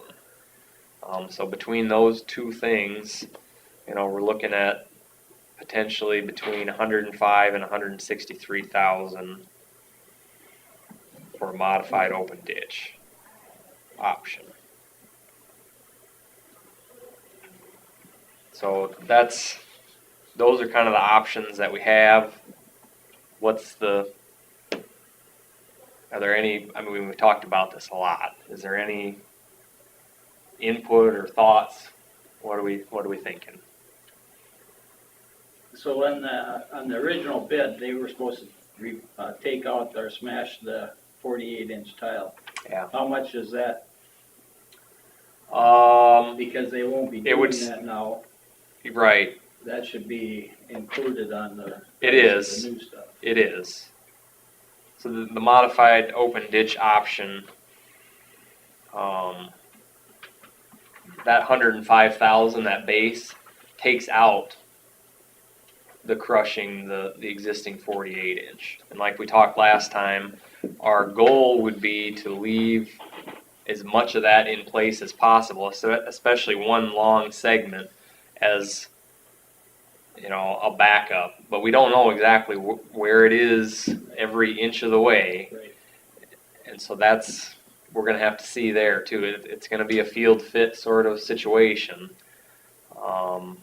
But yeah, that's factored in here. Is the ditch supposed to be extended all the way south to the road? Was that the original plan? You've only dug it out, 500-600 feet, you said, right? It already is a ditch. So there's, on the east side of the road, it goes to the parking lot for the Larson Tweed Wildlife Area. And then south of that, it is a ditch currently to the road. But you haven't finished it all the way to the east-west road. Correct. Is that the plan, to finish that all the way? No. Was that the original plan? No. This is just connecting the existing ditch together. So there's ditch, and we're digging out to just connect it together. Ditch probably 400 feet north of the road. So that don't get touched. Right. That's not in the equation. This is to dig out a new channel in a But place. the new channel isn't completed to the road to the south. It isn't complete. Is it supposed to, was that the original plan, was to complete? That's what I'm asking. Yes. Yep. So why don't you do that? Because of the sand. So then can't you put the riprap in on both sides and call it a day? Yes. The reason why we're having all these discussions is because if we put riprap on both sides, that's a significant extra cost. And so when we talked about this and when it got approved to be done, there was an expectation of this is what it would cost. And you said it was $50,000 or $25,000 a side? Yeah. From all the way to the road to the existing north end of the ditch? Yes. Well, what would be wrong with that? Well, The project could get done then, wouldn't it? It'd be better drainage, wouldn't it? Yes. But you're also, while doing that, you were gonna widen the ditch too, right? Yeah. From the original plan, because of the sand. Well, it is already dug. I mean, it's dug quite a few feet. Not at that slope we're talking. It's not complete. It's not dug to the depth or the width that. So how many more cubic yards are they gonna dig to do a 3-to-1 slope? And what's the cost for digging this extra yards? Do they already have a yard bid per Yes. yard, and you Yes. use that same Yes. price per cubic yards? Yeah. I could, if you really want to know, I could pull it out there, but I think it's a few thousand more yards. Yeah. So maybe, and I don't remember At if the there, it same was about price, $3. at the same price they bid per yard Yeah. what they've dug. Yeah. Yep. So actually, when we first put this together, the bid was based on 2-to-1 slopes, and then when we got out there to stake it, like there's not enough room for an excavator to sit here, so we narrowed it up to 1.5-to-1, and that took off yardage. Okay. And now if we go to 3-to-1 in this, in a portion of it, then it would add a few thousand cubic yards to that. Yep. That's factored in here. So what do you think it will cost to flatten it out on the sides, 3-to-1, put riprap on both sides and finish it to the south to the road? What's your estimate? If we don't have to put any culvert in, 155,000. Where do you want to culvert it? What do you mean? In the narrowest spot between the road and this Hogsback Ridge, we can't widen it because it's a 30-foot hill on one side, and on the other side it's the county blacktop. So we don't have room to widen it because we'd be into that hill. So we don't have that option. And if we did the test hole there and it looks like better material, but if 1.5-to-1 slopes aren't going to hold up, and we're looking at the road having issues or this 30-foot Hogsback Ridge starting to cave into that, then we might have to look at putting a culvert in. That's what I mean by that. If we don't have to do any culvert for that. Just in that 100 feet. In that 100 feet, yep. But you're saying culvert, which really you're saying concrete pipe. Culvert to me is steel culvert. Well, yeah. CMP Yeah. is corrugated metal pipe. Yes. Yeah, it's RCP, reinforced concrete pipe. Yes. How big a pipe would that be? We would put a 60-inch. Same as what's under the road. Yeah, on the South. north. Both sides. Both sides? Okay. So is the metal culvert less money than concrete? Of course, there's so many different grades of it. That's a good question. I did not price that. And that's going out of berserk too. the It price of is. Steel culvert. And What's the duration? yeah, metal rusts and Well, the county You're gonna engineer bury should it. have a ballpark figure of what that's worth. what's versus concrete. 60-inch CMP. I would imagine it'd be a third of the cost, metal versus concrete. Third less. 1/3 of the cost. So 2/3 less. Yeah, is my guess. You really put me on the spot there. No. We don't often price those against each other. Of that size. Was the original 48-inch, is that what it was, restricting flow, was it? Stopping the water from coming out? Wasn't it big enough at times? That's the beginnings of this project. Yeah, it's yes. been there for, I can't remember it not being in there. So Yeah. there's an old road there. Right. The There's a road big- curve. There's a picture of World War I Yeah. soldiers coming down through that. That's how old it's been there. Yeah.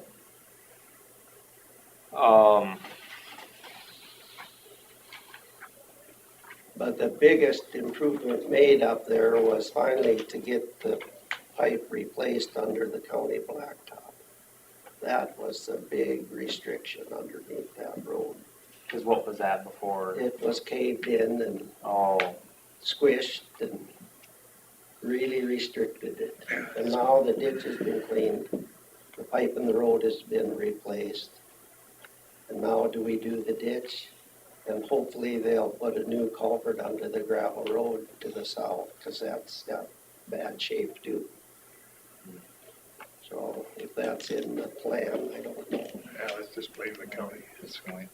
Pardon me? At this point, it looked okay to us when we were there. No, it did. Look at it again.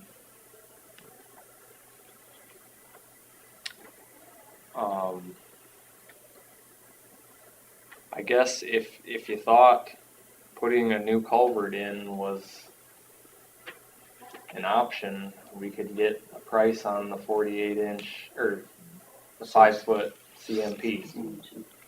Yeah. If you were to replace the one at some point under the road, So what would you put in? is the one underneath the road, is it continuous there for a few feet? Is that what you're saying would be a pipe if you have to? From underneath the county road that goes east-west, you're continuing on with a pipe? No, because there's already 400 feet of open ditch. Yeah. Yeah. All right. Yeah. I was trying to get the county to pay for it. To get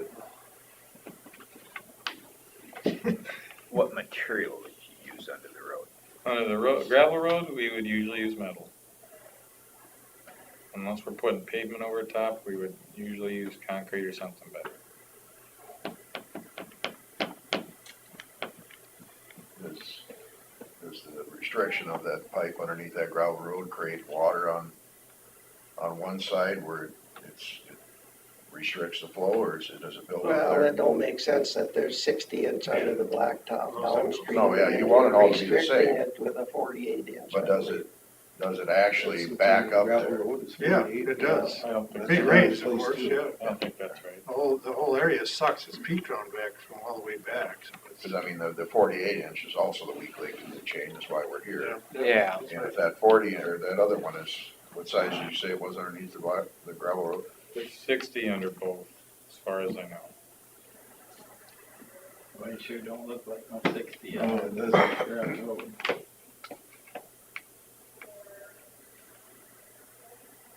But I don't see any harm in using corrugated metal pipe to put that last 100 feet in.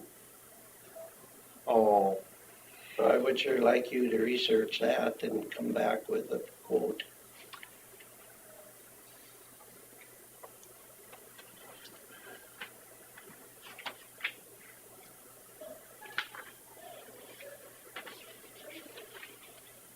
okay. What do you say, it could be up to 2/3% cheaper than the cement?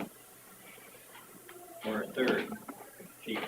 The cost would be a third of the cost of concrete. But That's my guess. there's extra labor probably involved in this price here, right? This, We're talking about material price. The cost to install would be the same or similar. Yeah, it'd be similar. Should be similar. but Metal pipe usually isn't as strong or last as long. would be the downside. Yeah, that's, But you are only talking 100 feet. Approximately. right. Well, To I, replace 30 years down the road. if we Or were, 20. Yeah. it's not like it's gonna get a lot of traffic on it. Well, I it mean, is a that. It's wild just these west. metal pipe aren't like they used to be years and years ago, in my mind. And like everything. yeah, Roughly save about $22,000 on that part. I suppose there's labor. Yeah. $33,000 to add the 60-inch 100-foot, so then you'd cut that in a third. So you're looking at 11,000 instead of 33. That's probably an installed price. Yeah. yeah, Yeah, So it's not a full yeah. cut. right. I'd be for all that. What? The steel culvert. If It's we, that if we much had to difference. do, if we had to do that 100 feet as a culvert, Yeah. Would you rather leave it as only if needed or plan on it so it's there? Well, but he wants to tear out that 100 feet of what lays there already. Yeah. That's no question. You gotta tear that old one out. yeah, cause the ditch is right, Yeah. I mean, the ditch is gonna be right So you there. gotta replace it with something. Yeah. And I'd rather see the steel pipe and save 20,000. Right? I'm always about saving money. So what's the Unless, of difference course, I in can get you to cost pay for it. between the And concrete that's and the what- steel? yeah. I don't I have mean, that just- price, that's, If it's still, cause you're still gonna have to do, that's one thing Whatever is still I'm out thinking there. about and wondering is if we're to the point where we wanna know the price of the CMP for the possibility of doing this 100 feet, do we just, and we know it's gonna be cheaper than RCP, or I can price them and see. Do we move forward with this modified open ditch option? And I mean, to do any of this stuff, it's gonna need a change order for the contract, so but I don't know if it,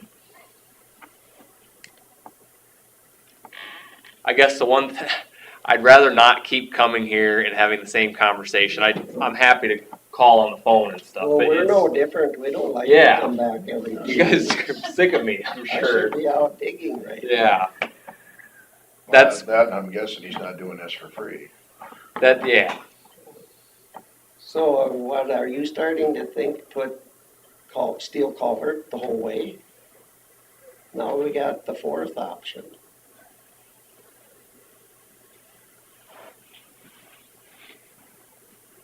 If it was that much cheaper,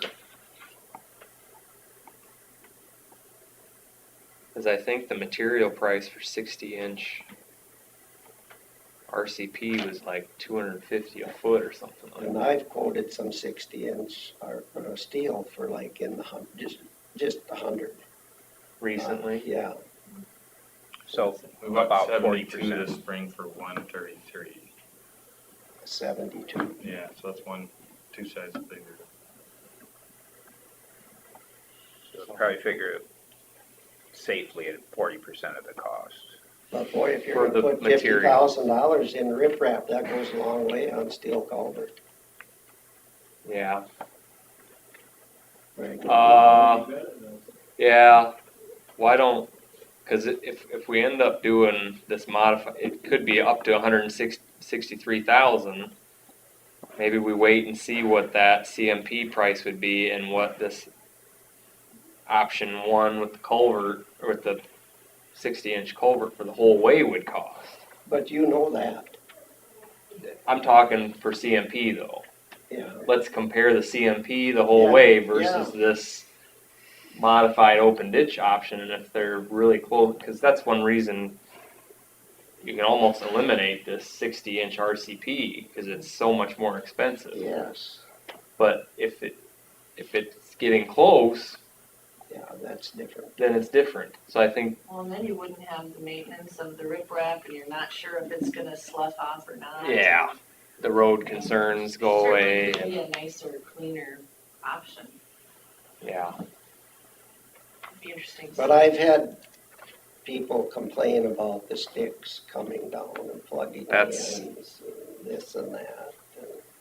We have that upstream too. Uh, We have that upstream too, at the Yeah. crossings. I know it, It still has to make it through the gravel road. yeah, it does. It does. yeah. I've The been out highway, many the times, gravel road. dug that gravel road blockage out. Logs and And that's all coming from, most of that's coming from those cottonwood trees on that unleveled spoil on the, well, I dug them out on Highway 69 too. Right, Gordy? Yep. We ain't gonna deal with the highway.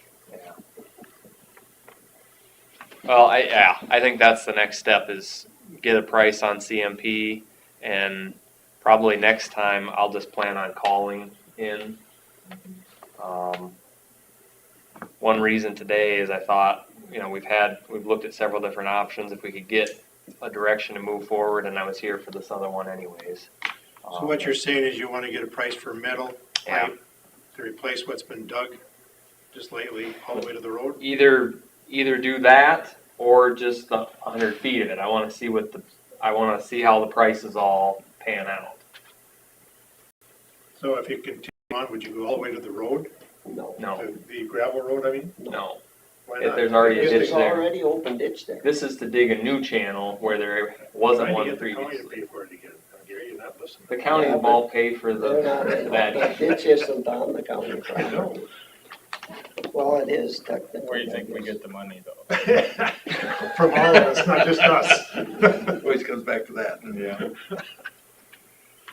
But I had my neighbor lady that's just got a house, Leanne Peterson, and she asked my input, and I explained it to her, and I mean, she probably is only gonna pay $40, but she was really concerned about should she come today or not.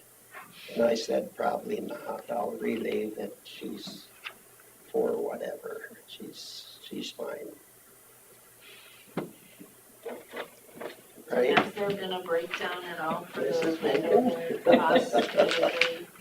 Chris did, she ran some of the numbers, I believe. Yeah. So anybody She who- does letters, and she writes my portion right next to all the options. What is this one? Yeah, this is 89, but same thing. Okay. Right. So landowners have gotten those letters, right, with your, For She all didn't the write that other- on mine, I guess, but I can't remember if she'd done that before. I don't know that she did that for the letter that was sent out. Probably did for the original project. Yes. So you could prorate it. Yeah. She certainly would have for the original project. And if anybody, of course, if anybody wanted to know and didn't have that information, they could call. She'll be back tomorrow. So you'll have to decide what gauge pipe you would be comfortable with. Yeah. And should it be tarred or not tarred or? Yeah, I'll have to look at all that. But I'll get a hold of some suppliers and see what pricing I can get and kind of report back. Probably availability too. Yeah. Yeah. That's a problem. They'll give you a good price, but it's not gonna be right away. Yeah, I haven't priced CMP in a while. I don't, is it, it takes a while to get it. Really gotten a while, yeah. The bigger stuff, that's special order, any big stuff. For us anyway. Okay. But I think you can get it in a month's time, I'll ask them. I'm hoping.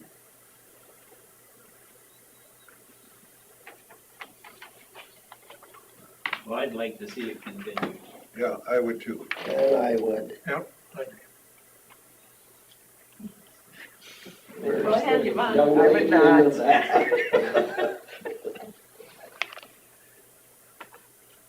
I have a note in the file that says Gary and Cindy Peterson are in favor of option 3. Modified open ditch. So is Al Fulton. He texted me this morning, so if you wanna see my text, I'll show it to you. And those are all people that are upstream. Nobody downstream is really in favor, I think. Which I'm sure you see that all the time. Yeah.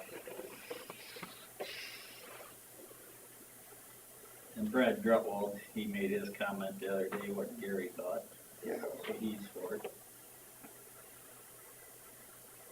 I can't actually say, but I'm speaking for my mother-in-law.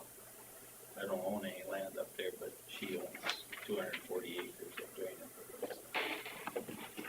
Actually, one. So we're narrowing it down, we just gotta figure out which way. Yeah. I'm gonna, But what are you feeling about the input from the landowners? Do we have enough here to maybe sail it through, or how does that work? Well, the other ones didn't come here to give their opinion on it. Trustees, they can do everything. Yeah, They must be okay with whatever gets decided. because isn't the no show, no vote, yes, usually? You would think.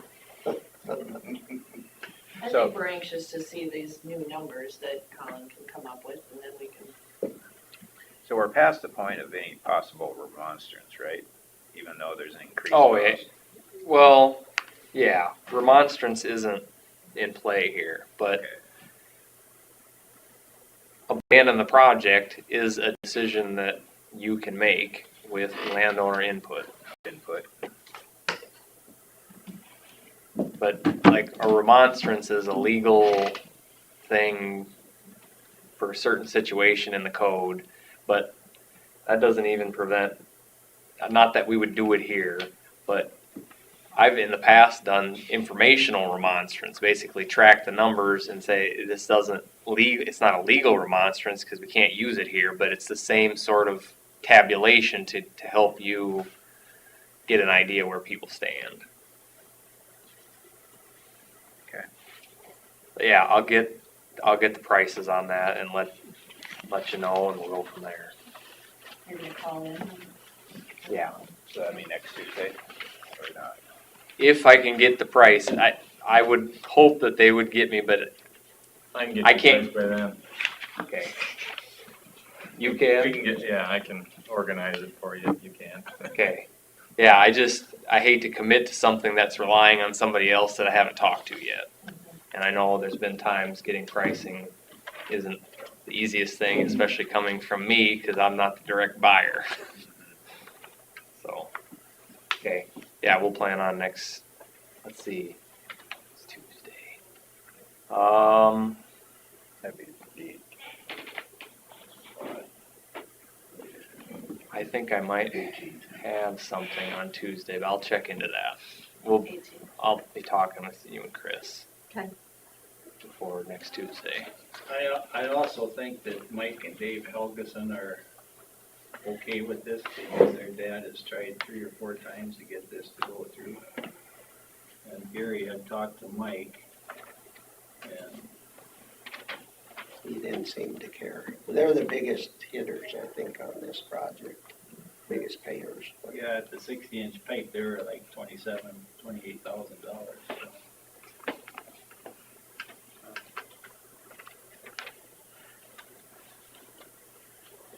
They got a lot of ground and drains into it too.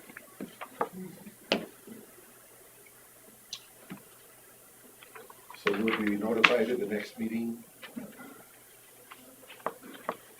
we can't conclusively set it up now to set a time next week or anything. No, and I don't have my calendar in front of me, but I believe I have something next Tuesday. I know But for you're sure. just gonna call with the price, aren't you? You're not gonna Yeah. do it for the next meeting, Right, because we don't wanna keep paying you. yeah.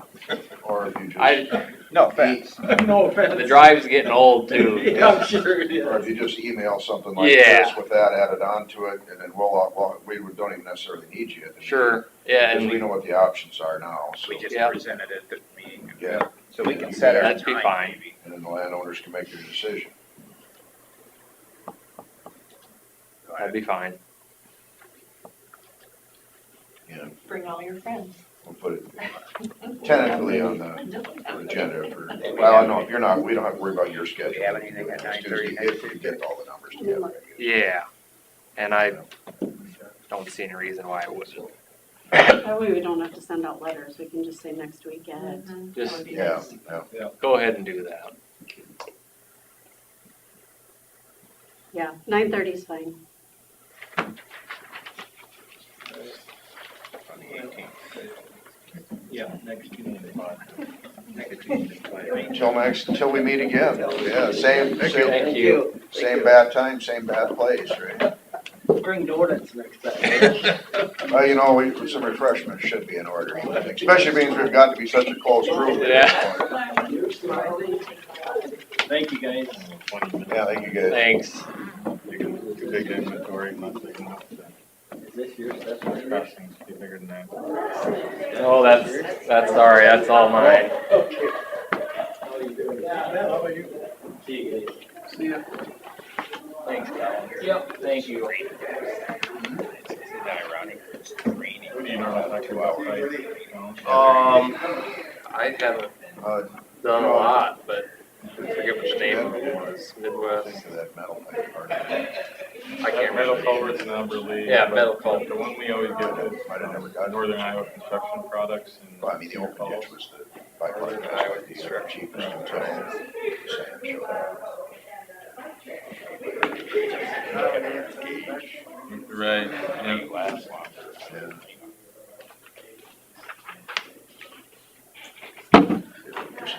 I don't know how much longer cement would last than, how much longer does cement last than, metal on average? Kind of indefinite, you know, you might think 75 or 100 years out of concrete and metal, you know, we're replacing some 30-year-old pipes, but Yeah.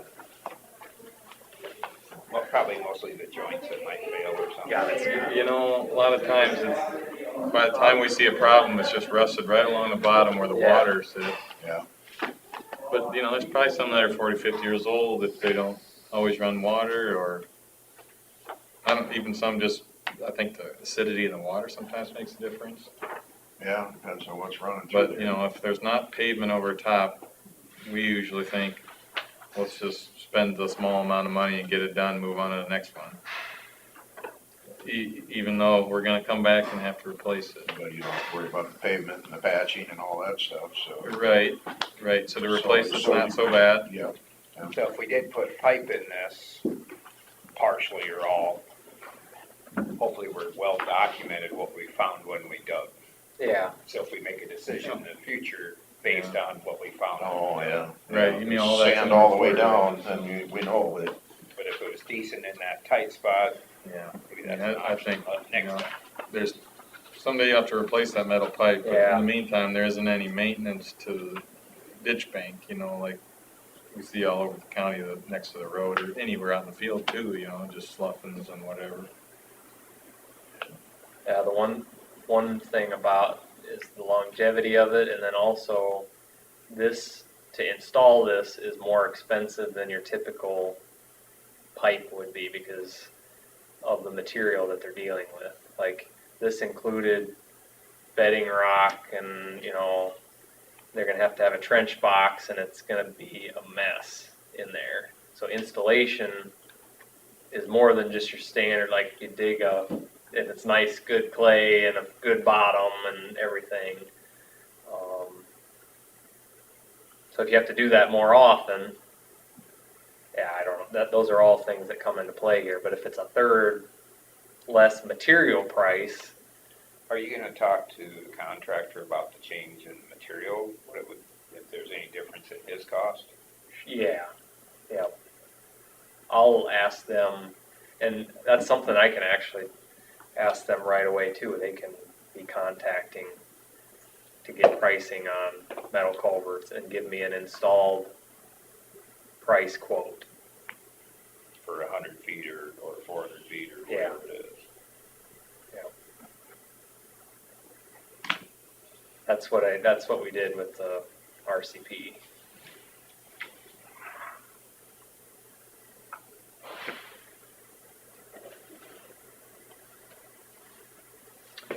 Well, yeah, I'll get on that and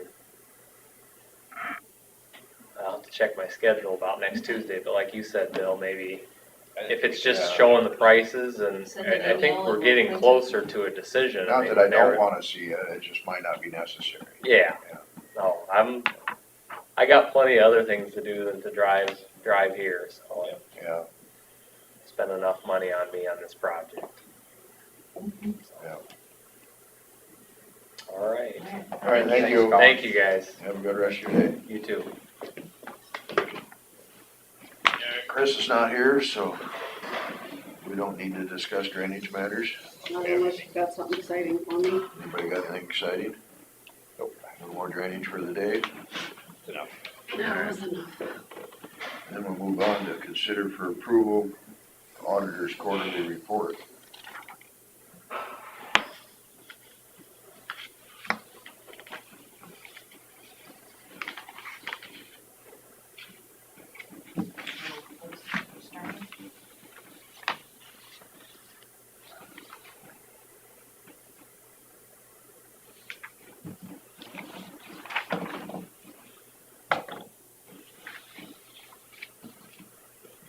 I'll make a motion to approve the 2024. I'll second it. Motion Smith and a second from Derby to approve the auditor's quarterly report. All in favor, say aye. Aye.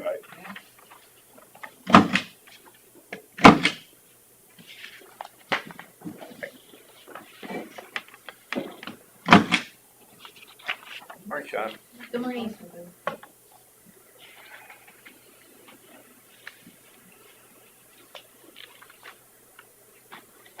All right, consider for approval recorder's quarterly report.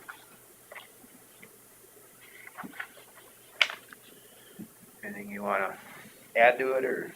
Just to let you know or remind you that that House file did pass, so that increases our registration fees for OHVs, vessels, and snowmobiles, as well as our mailing fees. So that started July 1. So was that overall fees or just kind of, Your registration fees for your off-road vehicles and your vessels, so every time you're registering a vehicle, and then your mailing fees when those it's come in. it's not the registration fees, it's more the, Registration fees other, for your OHVs, snowmobiles, and vessels. so what's that going to be? It depends on what item it is, what How type much of do we get to vehicle. keep of it is the real question. Okay, well, the keep portion of it would be the $2. The writing fees is $2. And it was $1.25. Yeah. That's the only part that really changed, wasn't it? Yes, so Yeah. that went into that House File That's what I was saying, the 728. registration fees themselves didn't really change, it was. They did increase to $2 as well. From whatever they were, then each one will increase $2. Oh.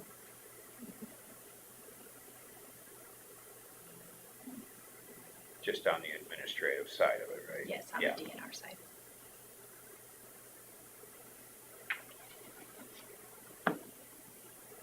I'll make a motion to approve the recorder's quarterly report. I'll second. Motion by Derby and second by Smith to approve the recorder's quarterly report. All in favor, say aye. Aye. Aye. Thank you Thanks. for your support. Thank you, guys. Consider for approval sheriff's quarterly report. I'll make a motion to approve the sheriff's quarterly report. I'll second. Motion Smith and second Derby to approve the sheriff's quarterly report. All in favor, say aye. Aye. Aye. Consider for approval contract with Central Iowa Tourism for fiscal year '24.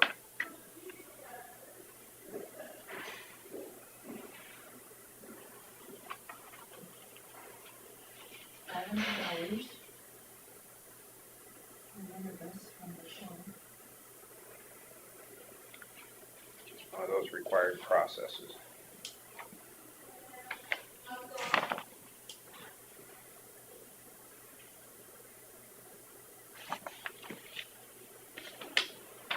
I'll make a motion to approve the contract with Central Iowa Tourism for fiscal year '24. Second. Motion Derby, second from Smith to approve the contract with Central Iowa Tourism for fiscal year '24. All in favor, say aye. Aye.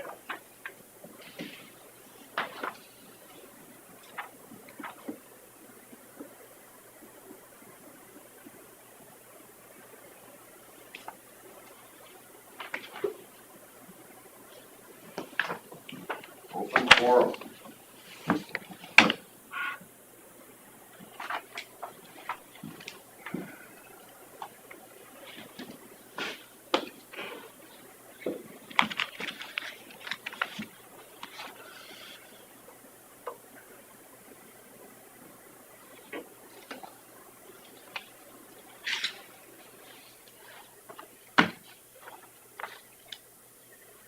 Carla, do you have at least the minutes or something from when we put together the requirements and guidelines for that grant process for the updating acreages to with water?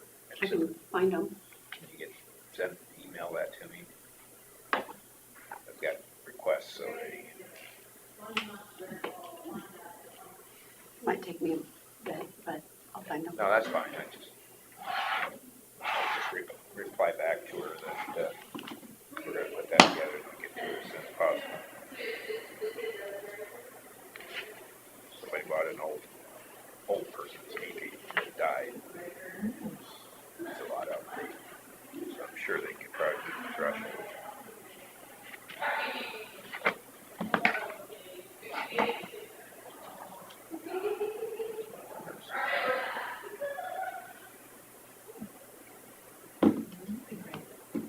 It's across from the nature center. That's what I've concluded. I haven't talked to her yet. It looks like her car.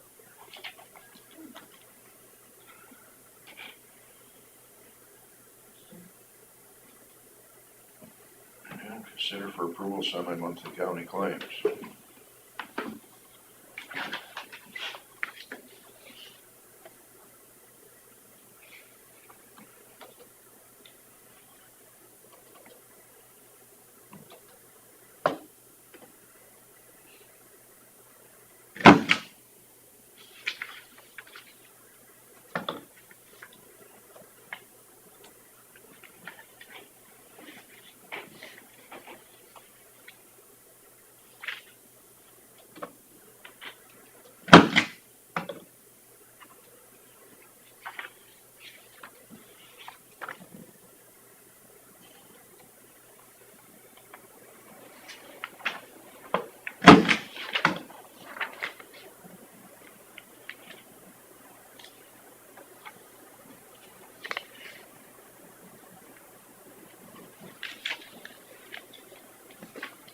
make a motion to approve the semi-monthly county claims. Second. Motion for Derby, second for Smith, to approve the semi-monthly county claims. All in favor, say aye. Aye. Consider for approval payroll claims.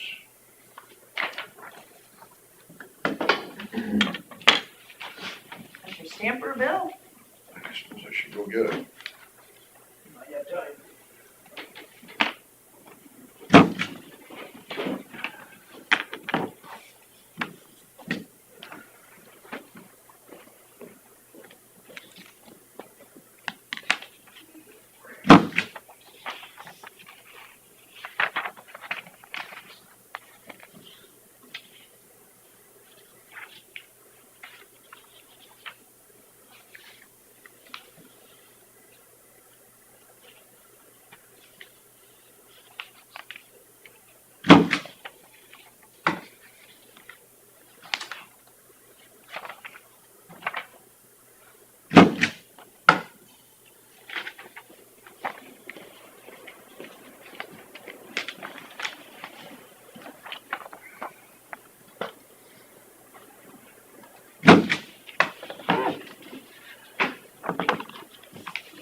I've turned that in for a long time. Get a site there.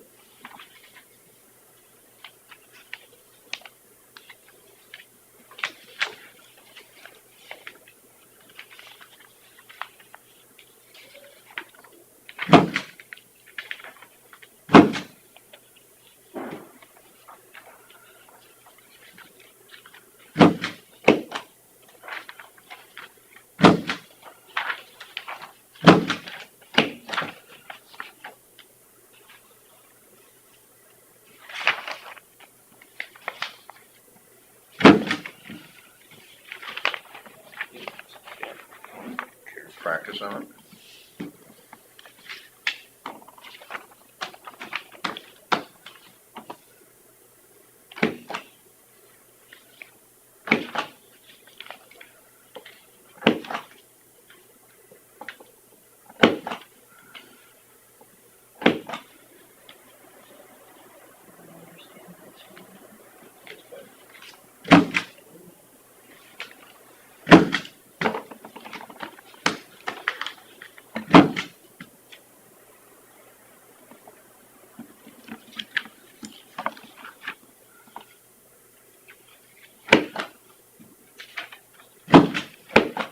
Software that is.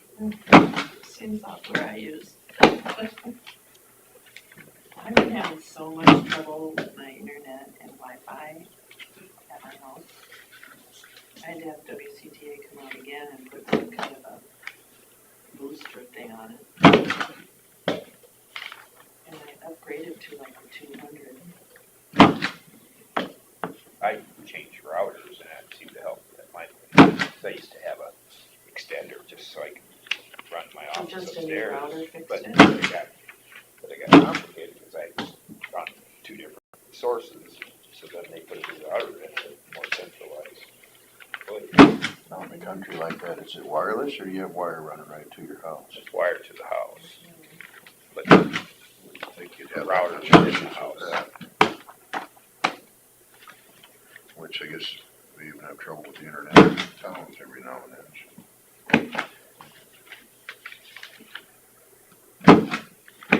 No, my problems are just with the computers.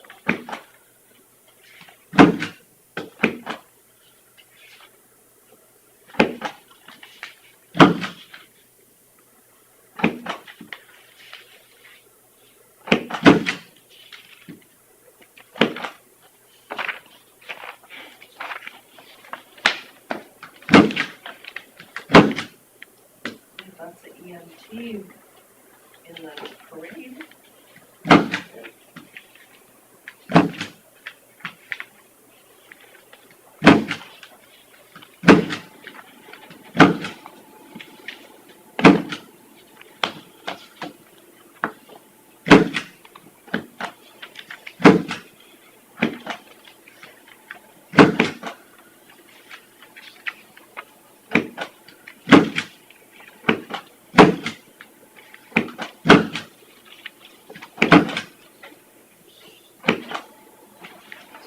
That's low for, it's been that for years.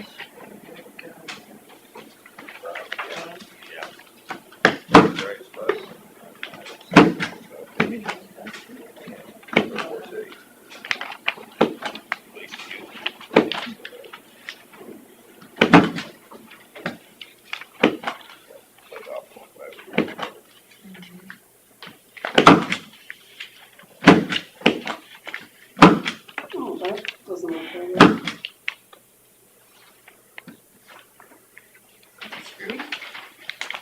Yeah, My glasses. I'll have to email it to you. It's like something a young person would have printed. Yeah. Well, at least I know the date. State paper doesn't utilize it as much.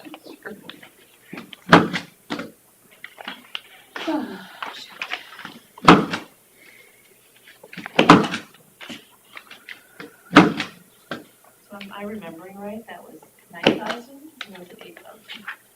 For that, what you're asking to look up, for the That was 8,000 8? maximum. Because I've been trying to talk that up to you. I've been using. Some are more deserving of others.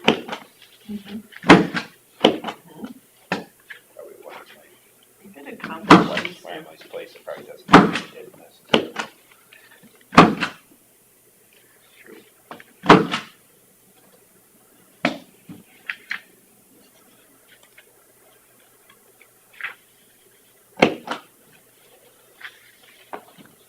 Yeah, I did some Google searching through, or some searching through the emails just to see if there was anything that would pop up in the minutes that didn't want to pop up. I can't remember what the date was when we finalized that. If it was the first of the year, or if it was in the fall, or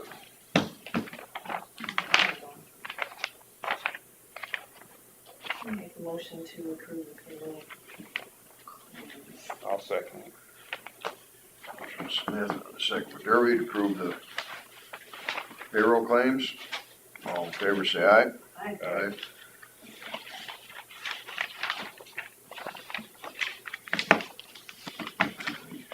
Stand adjourned.